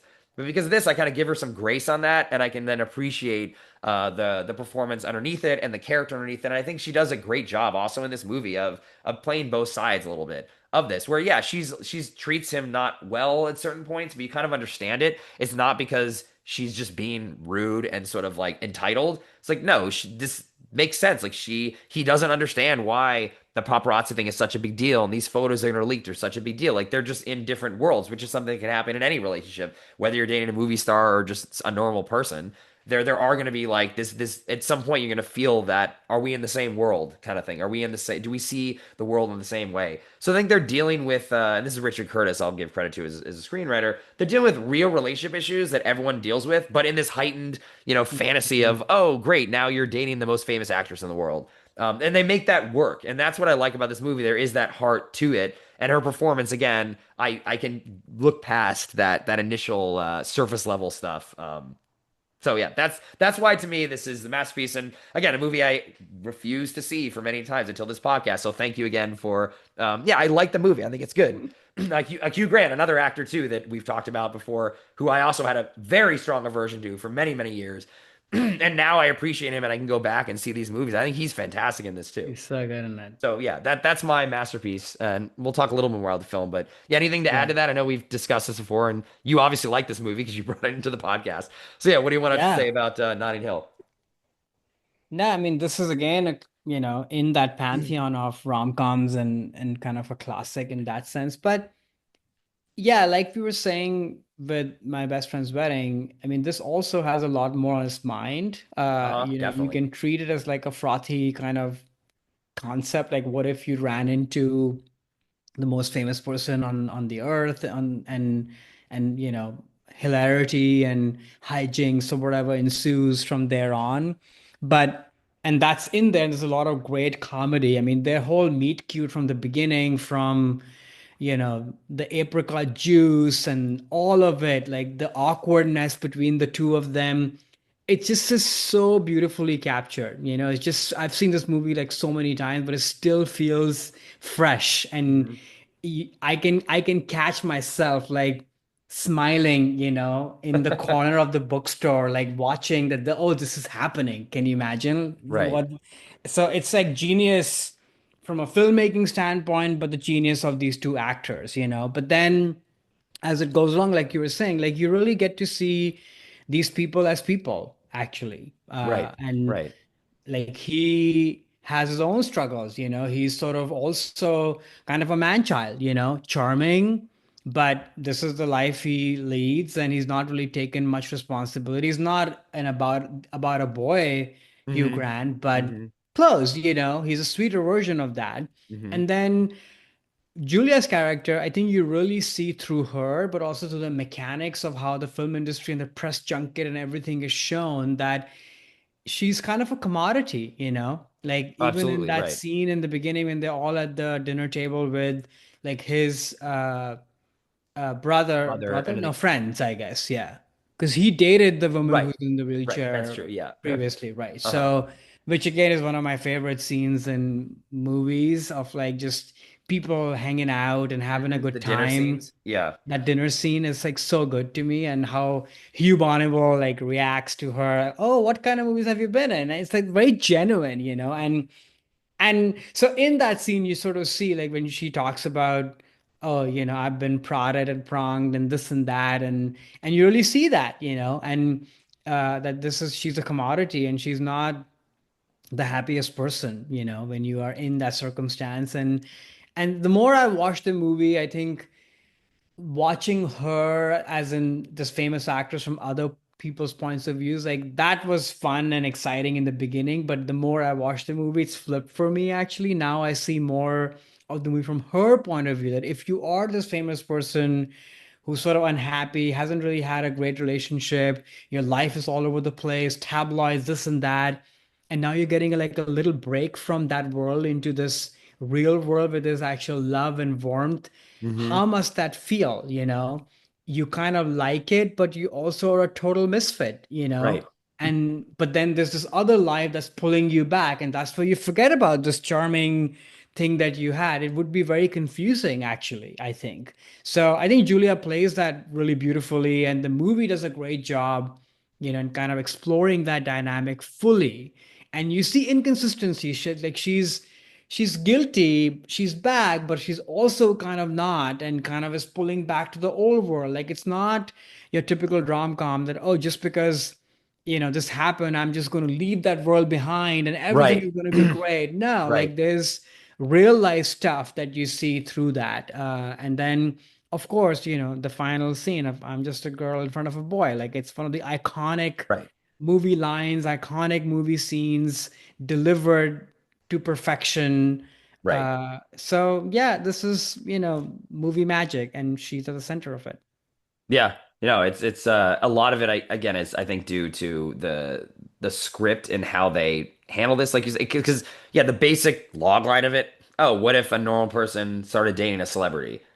Okay, like that's interesting, like that's the hook, but the movie has way more going on about than that, and it doesn't sort of fall into a lot of easy sort of like jokes or traps of that plot line. Right. It's more just about yeah, like kind of you said, just a boy and a girl and the struggles that happen when you're sort of in those early stages of getting used to the different lives that people lead separately before you're trying to like merge them together and the struggles of that. Yeah, obviously it's heightened because one is like a world famous movie star and the other one is not, but that stuff can happen in any relationship. And I think that Richard Curtis does such a good job of sort of capturing that piece where it feels very authentic, even though it's a thing that would never It's a happen. farce. It's a, Yeah. right. It's like it would never happen, but there's truth in it. And a lot of it, I think, is that heart from those like dinner scenes and the friends. And like, I love that world of Hugh Grant that they kind of put you into and you sort of understand why he's the way that he is and the heart that those characters have and how they react to what's going on and through the different ups and downs too. Because I also like this movie of like they're together, they break up, they're kind of together again. It's not like oh now they meet and it's instantly oh what are the hijinks that can ensue from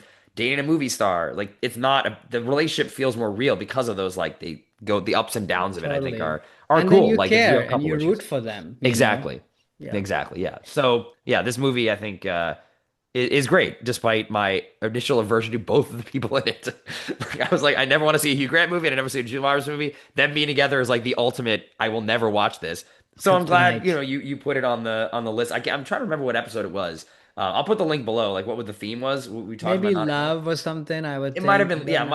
it might have been Yeah. that. But yeah, so thank you for giving me the Notting Hill. And it's a nice part of London to visit too. It's That's I the like other London. thing I was gonna say. Like this movie kind of put this place on the map, and I think for a lot of movie lovers, or even if you're not, like when you think of like a charming kind of street in, wherever it might be, you kind of think of it, like San Francisco, where I spent much of my adult life. Like there's so many like Notting Hill like streets where Mm. there's sort of these charming stores, and you do wonder how they're in business, but somehow they are. I know, honestly, this bookstore, I'm like, how is this even a going But concern, that's even the in truth, though. 1999? All these streets, they Right. have these sort of, now it's not bookstores for sure, but they're like tchotchke stores that have the exact same things. And I'm like, how are you in business? But Yeah, they're yeah, yeah. there, It's, yeah.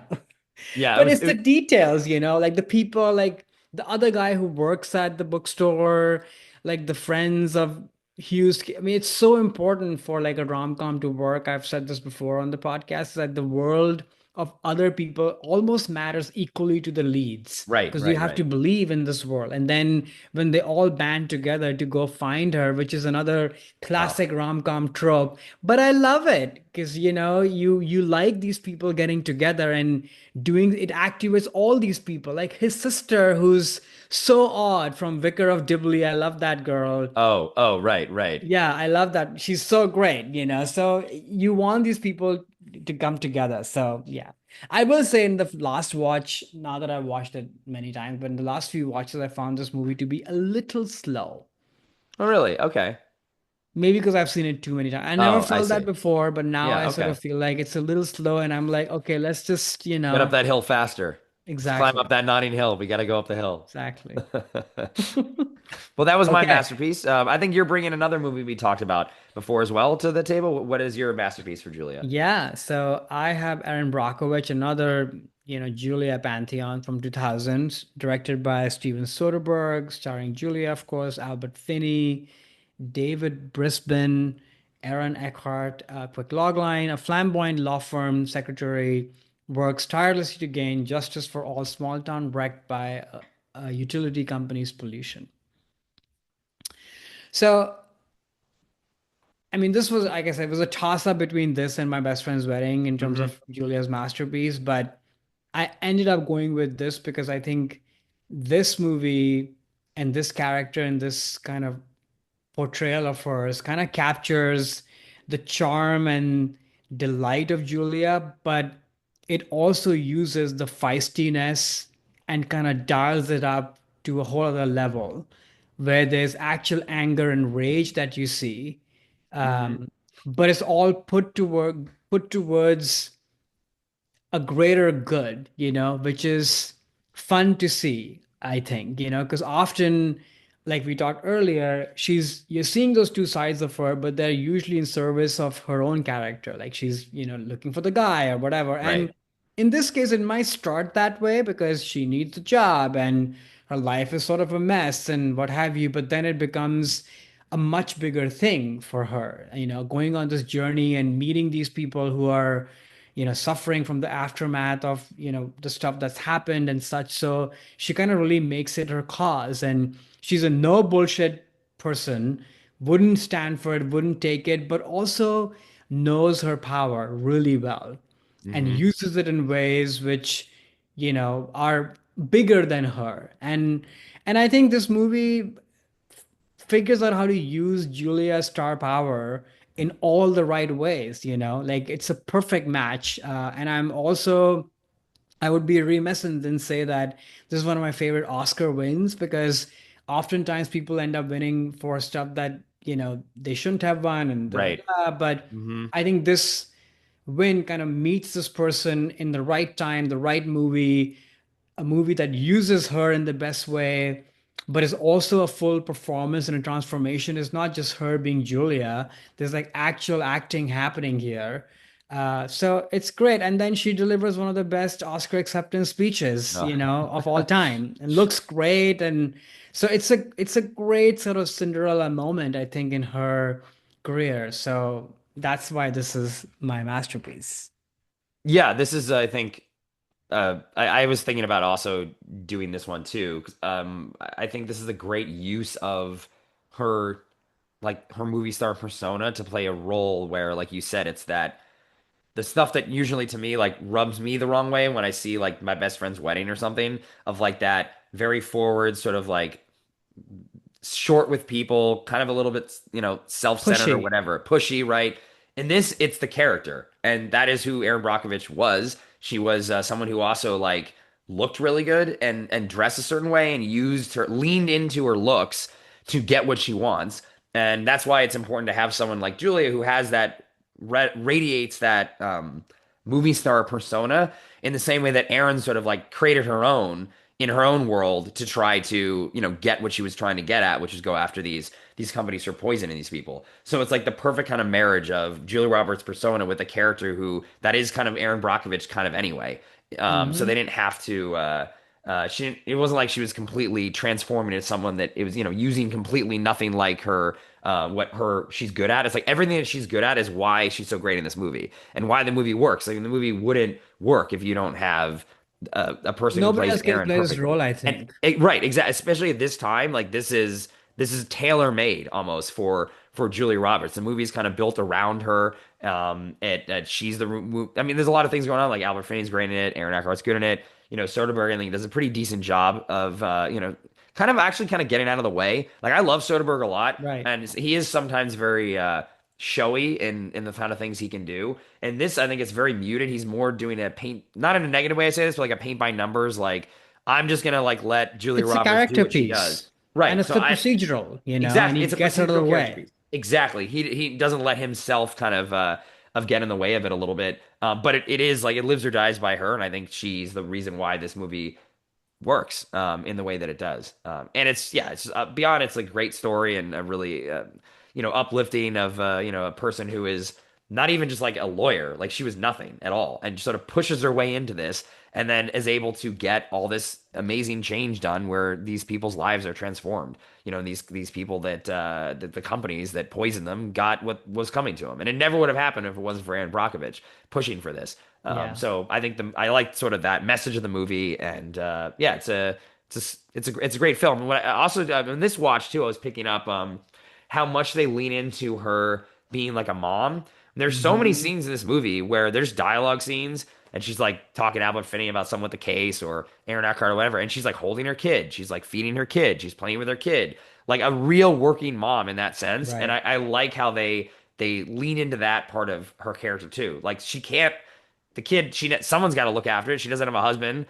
She struggles to find babysitters and things. So okay, she's got work to do. Okay, she also has to get with the kid. She'll do both at the same time. And I really like that mothering part. Was stood out to me a lot. I mean, I'd seen this movie several times before this. For some reason, this rewatch, I was kind of catching that how much they brought that into this character, which is a very important, I think, part of her character too. That Yeah. she's a working mom and doing all this other stuff too, and caring for other people that aren't her kids. And yeah, it's a great film. I totally agree. And, it's sort of, this is the classic example. They don't make him like they used to. Like, they don't make movies like this. No, right, And right, right. you can sort of say, I agree, it is paint by the numbers in some ways, but I think to make a movie like this deftly and make it feel so entertaining and effortless and light but yet purposeful is very difficult actually, because a movie like this Absolutely. could be overly self-serious that, oh, this person is great, or just dull or boring. Instead, it's actually really entertaining. Like it's like a procedural. You want to know how it all goes, but it also Hmm. has like real heart in it. Like some of those scenes that she's having with the families, they still make me tear up, Yeah. because there's like real pain in that. But then there are these great moments of like, it's like a sports movie, like the scenes in the office with the lawyer team where she's like giving it to them, and they're like real, aha kind of moments where you're like rooting for her and what's going on. But on top of that, like the movie doesn't make her like a perfect person either, which I Right. think a lot of Right. biopics like this would do. And you see the cost of that. Like, and you see, and this is why the Aaron Eckhart character is very important. Like, he seems nice and he's doing what he can do, but there's a cost to what she's doing. Like the kids are suffering ultimately. Yeah. As much as of a mother that she's trying to be, there's a cost to that. And you see that in his face of like, oh, you're never here, and you see Right. that. So I like that it's a fully fleshed person who is trying to find herself and then latches onto this cause, and the cause becomes bigger than her, gets sort of lost in it a little bit, maybe in a selfish kind of way, but then through, I think it's really the parents' interactions and seeing the impact of that kind of makes her embrace this thing in a way that's not just about her. It's something bigger, and then she brings the kids and the guy and everybody along for the ride. So you're Hmm. kind of on this journey with her, which is fun and entertaining at the same time. So yeah, it's a great movie actually. Yeah. Yeah. I think it's like you said, it's they don't make them like this, and it's easy to fall into the traps of make a lot of biopics to me feel like movies of the week, where this could be a TV movie, but they cast, Russell Crowe to play what was that, John Nash character, right? That movie, like to me, is good, but feels like Hmm. Beautiful Mind. I'm talking about, Oh yeah. feels like okay, this isn't really anything special other than like the performance maybe elevates it a little bit. This, I think, the whole thing is just great, and her performance is great in it too. Like the whole thing does feel, yeah, like effortless in what's how the filmmaking is, but that's it. There's a lot of effort that goes into it, and that's the best kind of movies where it feels like, oh, this just sort of appeared out of nowhere, and like Albert Finney is so great, and Julia is perfect, and all this stuff, and there's a lot that goes into this, and it's hard to do. And I think this movie succeeded in that as being beyond sort of what it could have been, a message Totally. movie, or a movie that does feel like just it's all that is just for a movie star to win an Oscar or whatever. Like it's not. It's just like a solid movie through and through, which is what is rare, honestly. It really is rare. Okay, so I guess we are moving on to our wild card territory. Now it's wild card time. Yeah, exactly. So I will keep us in the world of Steven Soderbergh and go to Ocean's 12 from 2004. So this plot summary here, Daniel Ocean recruits one more team member so we can pull off three major European heists in this sequel to Ocean's 11. So like I said, directed by Steven Soderbergh, starring obviously Julia Roberts and the that entire, A-list cast from Ocean's 11, Brad Pitt, George Clooney, Matt Damon, uh, even character actors, Bernie Mac, Don Cheadle, and bringing in Catherine Zeta-Jones into the mix. So yeah, this is obviously sequel to Ocean's 11. So the reason why to me this was the wild card is as people probably have seen this movie. If they haven't, there's basically Julia's back, right, as the love interest of Tess. Clooney's character, right? Tess, that's right, that's her name, of Clooney's character. But she also there's sort of the running gag in this movie where they're saying, "Oh, she looks like somebody else," and they sort of like brush it off. They sort of set this gag up, and then towards the end, to do one of the heists, she pretends she's Julia Roberts, basically, because she looks like Julia Roberts, and is it's a really funny sequence. Bruce Willis, who's playing himself, is in this too, and you're just seeing her play Julia, which is a bold thing for the movie to do, honestly, but also for her to kind of like not necessarily like poke fun at herself per se, but to Kinda. kind a little bit of that, but also to sort of play this character who is now has to be the movie star, so you have to have that like rich entitled sort of thing that all stars have, right? I'm talking about the nannies and the birthday thing and like And oh the a little big bit. laugh and all Right, of it like is if she there. overdoes her, her Julie Roberts classic things because she's trying to pretend to play her. And I think that was a pretty, again, bold thing for the film to do, but honestly too for like Julie to be like, you know what? Yeah, I'll poke fun of myself literally as myself and give, people like me maybe the like, oh yeah, I can be annoying in this way because some people think I am and overdo these things and sort of play into maybe not necessarily tabloid impression of her because it's kind of past those crazy days from the early 90s, but yeah, lean into some of the things that people might say about Julia Roberts. So and honestly it works actually in this. This movie is pretty good. I have sort of have ups and downs of it over the years when I've seen it. We'll talk more about the film in a second, but yeah, I think it's the fact that this gets pulled off not only by her but by the film where it doesn't feel stupid is a testament, I think, to how she plays this. That was not a pun on testament, but maybe it is. I don't know. What did you think about her in this? Yeah. I remember at the time too, because I saw this in the theater, and being like, are they actually gonna do this? Like, I can't believe this is actually happening.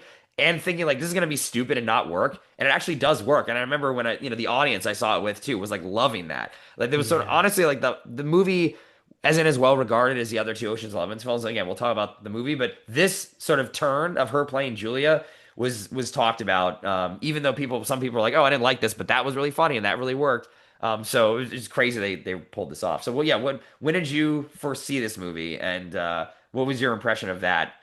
Yeah. In joke that turned into like a little bit of a surprise there. Yeah, no, I mean, yeah, I've seen Ocean's 11 like so many times. This one not so much. Hmm. And if I'm being very honest, I feel like I never fully finished this movie in previous Oh, watches. really? Oh, so you didn't see this in the theater when it came out No, then? I didn't see it in the theater. Okay. And I frankly got a little bored, you know, the few times that I watched it. And then I think a few years ago, I sort of did like, okay, let's just watch all three, back to back. And that's Hmm. when I finally watched it. And by far, this was the most memorable part of the movie. And then revisiting it, it was even more fun because it's sort of coming. And Yeah. then you see like the genius of the movie making, but also her performance. And it kind of all connects because in Ocean's 11, she's pretty sort of drab. And Hmm. I remember seeing that movie and I'm like, why have they made Julia look this way and kind of feel this way? And it kind of all clicks in this movie when she like pretends to be somebody else. And Hmm. that's sort of, it's great acting, I think, right? Like you're playing a person and then you're playing another person who's a version of you, but you're trying to do it, so you're overdoing it. Like there's a Hmm. lot of layers here, and it's not like we have hours and hours with her. We only have a couple of scenes, Right, and the right. fact that she's able to come in and deliver that and kind of steal the movie is pretty amazing. So I was very happy that you put this as a wild card for her. And now, like this movie, like I always think of the two guys and really Brad Pitt looking amazing and eating his way through. That's what I think of when I think of these movies. And now I think of her too because of the final scene with the hat. Yeah, I love that. Yeah, It's so good. yeah. Yeah, that's Uh, interesting that so like in terms of the movie then, yeah. so I had we talked about Ocean's 11 before, and I might have Yes. mentioned this in the that episode too, that when I saw the movie at the time, I wasn't really that into it, honestly. Like I thought it was kind of forgettable and kind of fluffy, and it wasn't like a movie I didn't dislike it, but I was like, okay, fine, Ocean's 11, whatever. And then maybe there was a little bit of contrariness too of like everyone loving it, and I'm like, I don't know, Mm, Soderbergh has made better things. This is him being too Hollywood. So when this came out, I was like, oh, this is like way better because it's like anti Ocean's 11. You know, it's not as, and not everyone is, I mean, it's people still look good, but it's not as like glossy and like high. It's all like, oh, this like the movie starts, it's like raining and it's in Amsterdam, right. which is kind of an ugly city a little bit. And like, no one is sort of looking like they're stepping out of a GQ magazine. It feels more indie kind of. So I was like, oh, this is the better version. And then when I Uh, did the rewatches, I was like, actually, this movie kind of sucks. And now I'm sort of feel a bit in the middle of it. Like I can actually appreciate for what he's trying to do, which is more of a less like a Rat Pack movie, more like a European sort of heist kind of film, which is kind of cool, like Tup Copy or something like that, like referencing those types of like late '60s, mm-hmm. heist crime European films as opposed to the slick, Rat Pack stuff. And yeah, is it as fun as the first one? No, not really. But I think there's a lot of the heists are interesting. I love the forget my name of the French um guy Vincent like Cassel.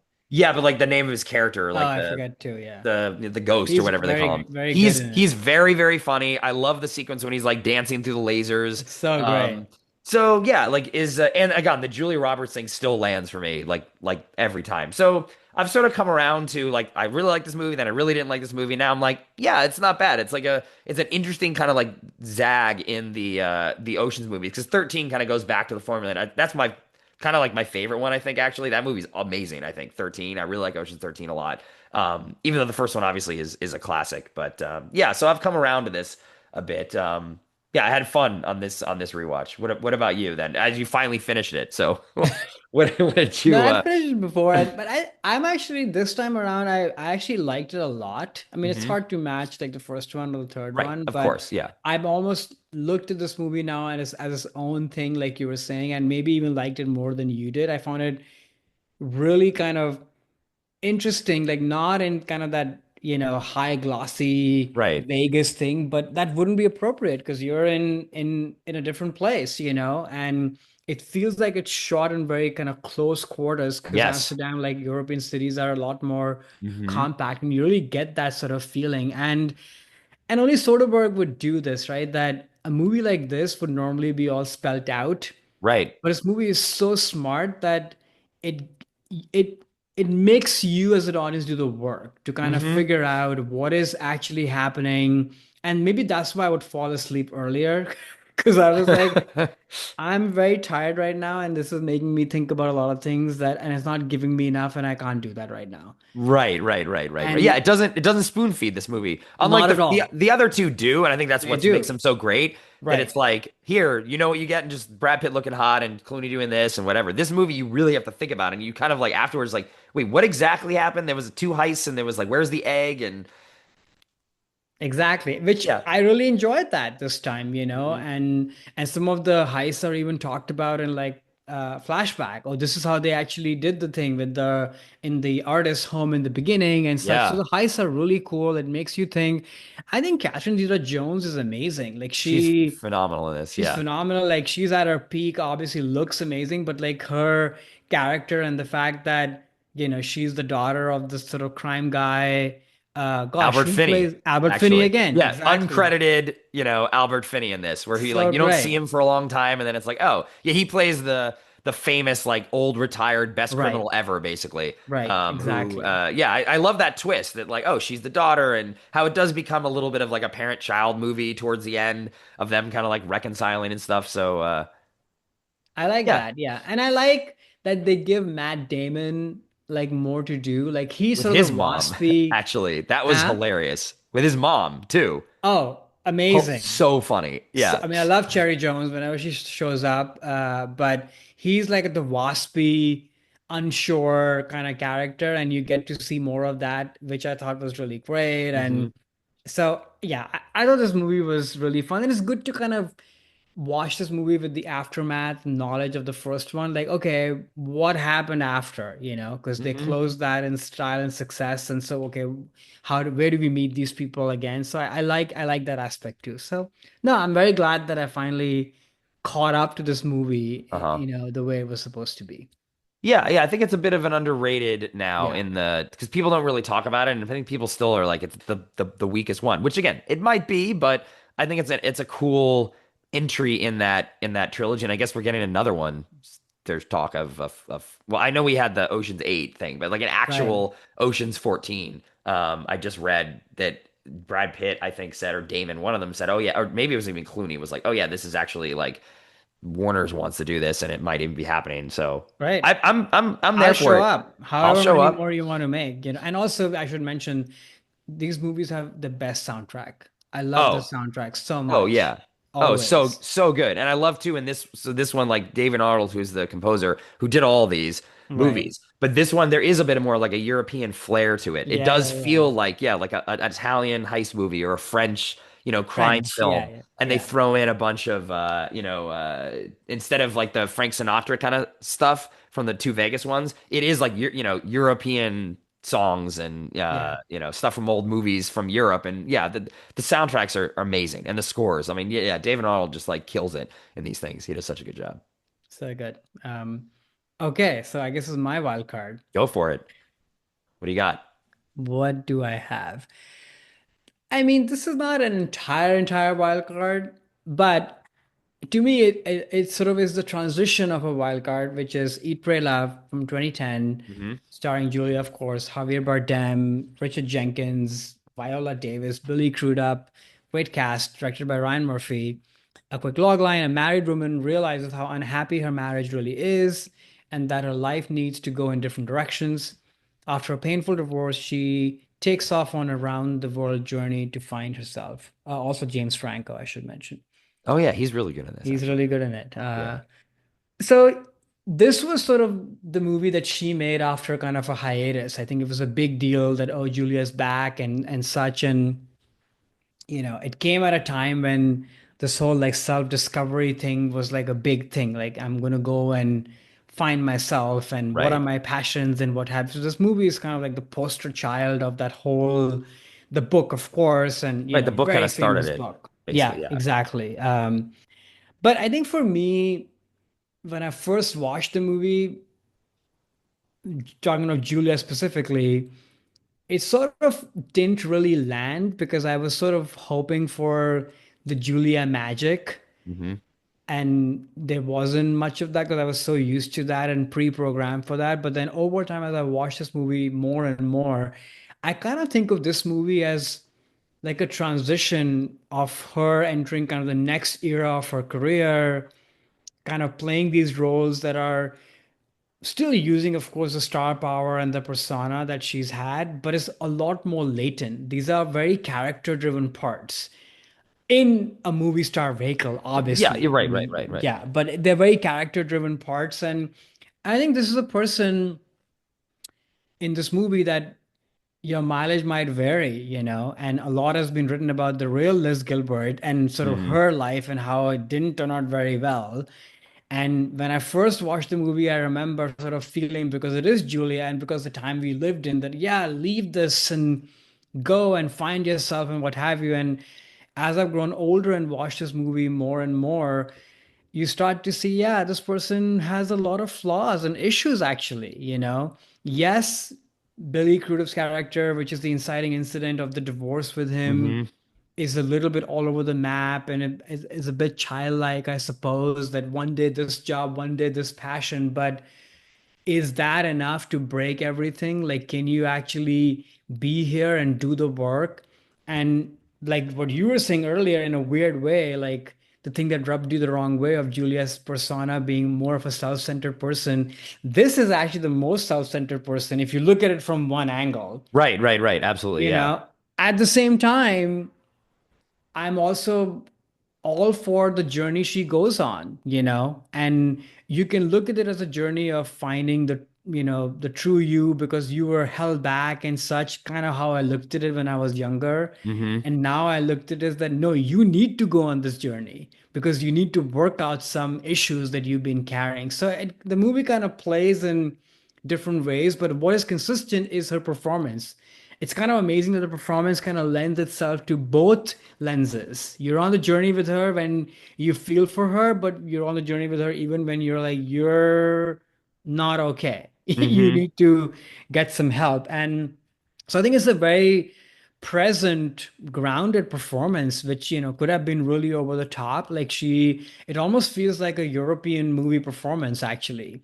Even though the movie is sort of over the top, and of course it's Ryan Murphy. So, you know, I'm not the biggest fan of that, as you Yeah, know. yeah, yeah, yeah. But so I think she's great, and you know, and there's great comedy that comes out of it. There's great heartache that comes out of the different, you know, chapters that she goes in. My favorite is the Italy part, no surprise, because it's Italy, Yeah. but also I think she's having fun, and it's great to see her with other people, you know, this friend Hmm. group that she makes, like that whole Thanksgiving Yeah, I like that scene scene. Yeah. is just so good. I mean, as somebody who watched it, you know, fairly recently after I'd moved to this country, I'd only heard about Thanksgiving. Like this movie, that scene is like kind of burned in my brain of like what Thanksgiving dinners are, you know, and the Neil Young song playing, and it's just so, and it's kind of genius, like Americana in Italy, you Yep. know, Yeah. and I love that they pulled that off, and so, but she's sort of the heartbeat, obviously, you know, and sometimes movies like this, where you're bringing like a star back, and the movie's tailor-made for them, can be kind of drab or a drag, or they don't live up. And this movie is not perfect. Like we'll talk about that. The movie is fine, but I Hmm. think she's really good in it. I think so. Yeah, Yeah, we've covered this movie yeah, on I can't remember the episode we covered this on, but I'll post the link. Was we did talk about it. So and yeah, at the time I had said I'd never seen the movie because again avoid movies with Julia Roberts. This is only the second time I saw it, and I'll talk about my thoughts on the second view in a bit. But I think your point on this, like with the wild card and this phase of like her career, I do think is the beginning of where she is now. Of right. she's a great actor. There are times she can use her persona, especially in like that Italy stuff. She's like smiling and like there's a laugh thing and like, oh, I'm eating the ice creams or whatever and the pizzas. All these But hand gestures of the and Italians, exactly, yeah, all that I stuff. Right. love that. That's like the classic sort of Julia, but Right. the rest of the movie is not that. And even when she starts out, she's playing this like sad sack of a woman Yeah. and not like this bubbly, smiley, ha ha ha, whatever, with this big hair or whatever. And she's not. She's someone who's going through a lot of issues with herself, with her marriage, with her life. And that's a Julia that we hadn't seen in that kind of way before. And I think that is sort of doing something different with her talents as an actor and more acting than she's relying on her movie star persona through most of his movies. So I do think yeah, it's a good wild card to bring up in that respect, and I do think she does a good job in this actually. Uh, excuse me. She does a good job in this, like playing sort of like in three different movies, actually. Each of these segments, I Hmm. think, are very different in tone, which is kind of the point, Or obviously. actually four, because there's a New York segment to begin with. Right. Oh, that's true. Right. Four. Right. Right. She sort of is very good at playing in those different movies that are all in one. That is pretty yeah impressive. And I also enjoy the Italy stuff the most too because it is the most experiential. Like she's out there doing Hmm. stuff. There's other people. I mean, that's the point of that segment anyway, is sort of like It's to forgetting feed your yourself. soul. And yeah, it's like just living in the moment, being gluttonous, not thinking about consequences of anything, going through that phase that, you do usually in a breakup or some major thing. It's like, you know what? I'm just enjoying myself, forget everything else. And then she's got to, bury her past and then finally think about her future. Those are kind of like the three acts of this, which, so getting into the movie, like I really didn't like this a lot when we talked about it in this first viewing, because again, like the Julia character and so grating and just thinking a lot about the stuff I don't like about her, and she is playing a very self-centered person, all the stuff you talked about. Yeah, but on this viewing I could kind of like get past that because I'd already seen it once, and just separate from the aversion that I have to her like movie star persona, and kind of think about what the movie is sort of doing in each of those three segments too. And I don't know, it landed on me a little bit better this time, I'll say. Yeah, there's like a happy ending that doesn't really totally feel kind of earned. And I think I don't, I guess it's sort of necessary a little bit, her redemption at the end. I kind of buy it a little, but not enough for what I would want. But yeah, I think the movie has a lot of interesting things going on again in those three sort of phases of how she's transforming her life and the different things you need to do to kind of like go through that journey. You can't just immediately jump in to dating Javier Bardem, or sometimes you don't want to immediately bury your past right away and like really address like her marriage, in that India sequence where she's thinking about her wedding, and then it's like, okay, it's time in my life, it's over, but there's good things in it and there's bad things in it and it happened, all this kind of stuff. And then you can sort of like move on. So, I think there's some good lessons in that, sort of how the movie deals with those things. So yeah, it Yeah. worked a little bit more on me this time than it did before. And Javier Bardem, like I said the last time, is so incredibly hot in this movie. It's crazy. Like he just, it's yeah, he's amazing in this He's too. amazing. And although after watching it many times, I feel like now that part is my least favorite part, or I like Hmm. that part the least, because by then a lot has gone on and I want the thing to kind of wrap up. Yeah, it's a little long. The movie's It's a definitely little long. long, Yeah, yeah. yeah. But the India part is actually very interesting, and it always was to me, but the Mm. more I've watched it, even more so. Especially Richard Jenkins' performance. Like it's a Yeah, very over the top performance, but it's good, I think. Yeah. I'm a puddle in Oh, that whole scene when he talks about what happened with his child and all oh of it. yeah. Like it's pretty harrowing stuff what Hmm. he went through and how he delivers it. But I think, like you were saying, like it's a little bit of like, yeah, finding yourself, you got to put in the work, and that's what that segment is, from coming in, like you're not going to get some like God's divine light shining on you. Hmm. You got to kind of submit yourself, do these rituals. But I think what the Richard Jenkins interaction is, that it's sort of humbling for her character. I think it's like, oh, there are people around me who've been through so much more pain, and I think through that, like you were saying, she gets to reflect on herself a little bit and the marriage and what happened. And it wasn't just that she was at the receiving end of it. She had a role to play in that too. And, Hmm. and like his line is that you have to forgive yourself first. Which is And true. that's when Absolutely. you can move on, which is so Hmm. true. So yeah, it's very powerful stuff. And yeah, it can be kind of hokey and cheesy, but it does work, I think. Yeah, again, it worked on me more this time, and especially the India sequence too, which, as I brought up when we first talked about it, because of the Italian sequence was so much about Italy and made you feel like you were there, and she was talking to the Italians and sort of like learning from them and all this kind of stuff. I was expecting each of the segments to be the same, and you Right. gradually like sort of pull away from the environment in each one of these. And by Bali sequence at the end, that could literally be taking place anywhere in the world. You could be in Mexico, Brazil. The place doesn't really, to me at least, doesn't really matter as much. And the India one, the place does, but like she doesn't really interact with a lot of Indians. Like I was expecting when I first saw the movie to be similar to the sequence in Italy, where like, oh, she's going out there and in the middle of India and meeting all these Indian people and learning about their culture. And it's not really about that. And so I was disappointed and sort of like frustrated with that segment when in the last two, actually, when I first saw the movie. And now I know it's not really about that. It's like Not about maybe that. it's the trope of like India being a spiritual place, quote unquote, right? Which is a stereotype, which is not, not that it's not true, but it's using that to then have her go reflect on her past.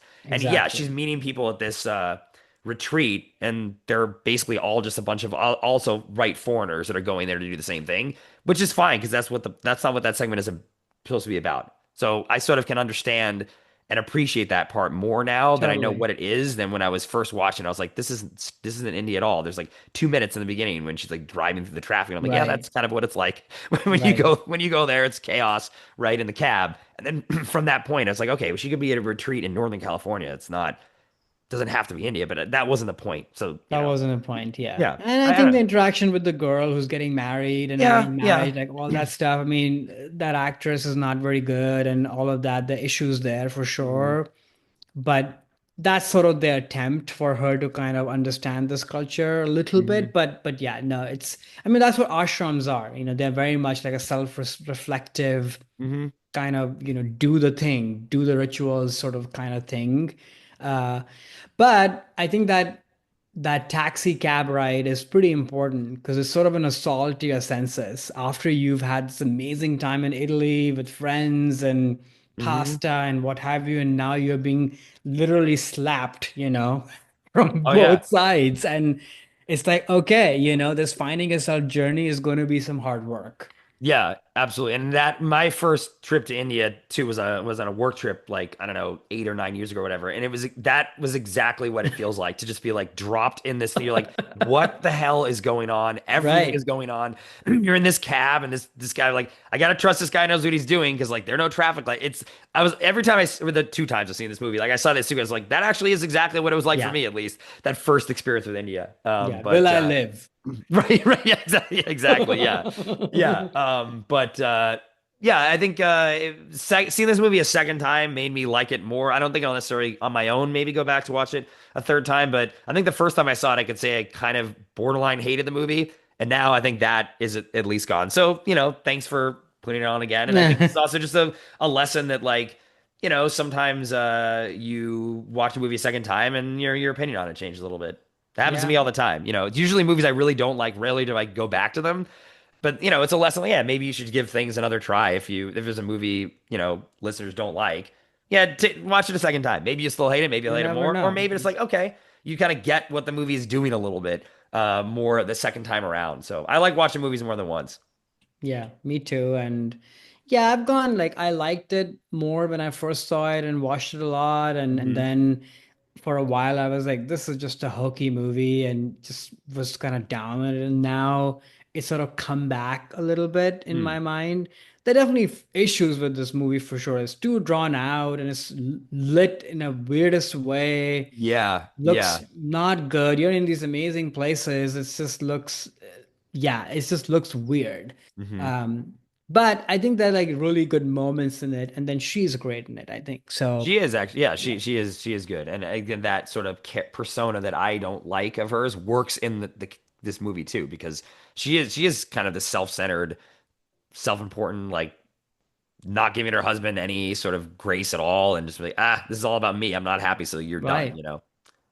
So anyway, Yeah. yeah, it was nice to see it a second, eat, pray, and love a second time. So okay, so now we're at the end of the episode. This is a segment where we talk about what we want Julia to do next. So it sounds like maybe Ocean's 14 is coming, but beyond that, what do you like to see her do next?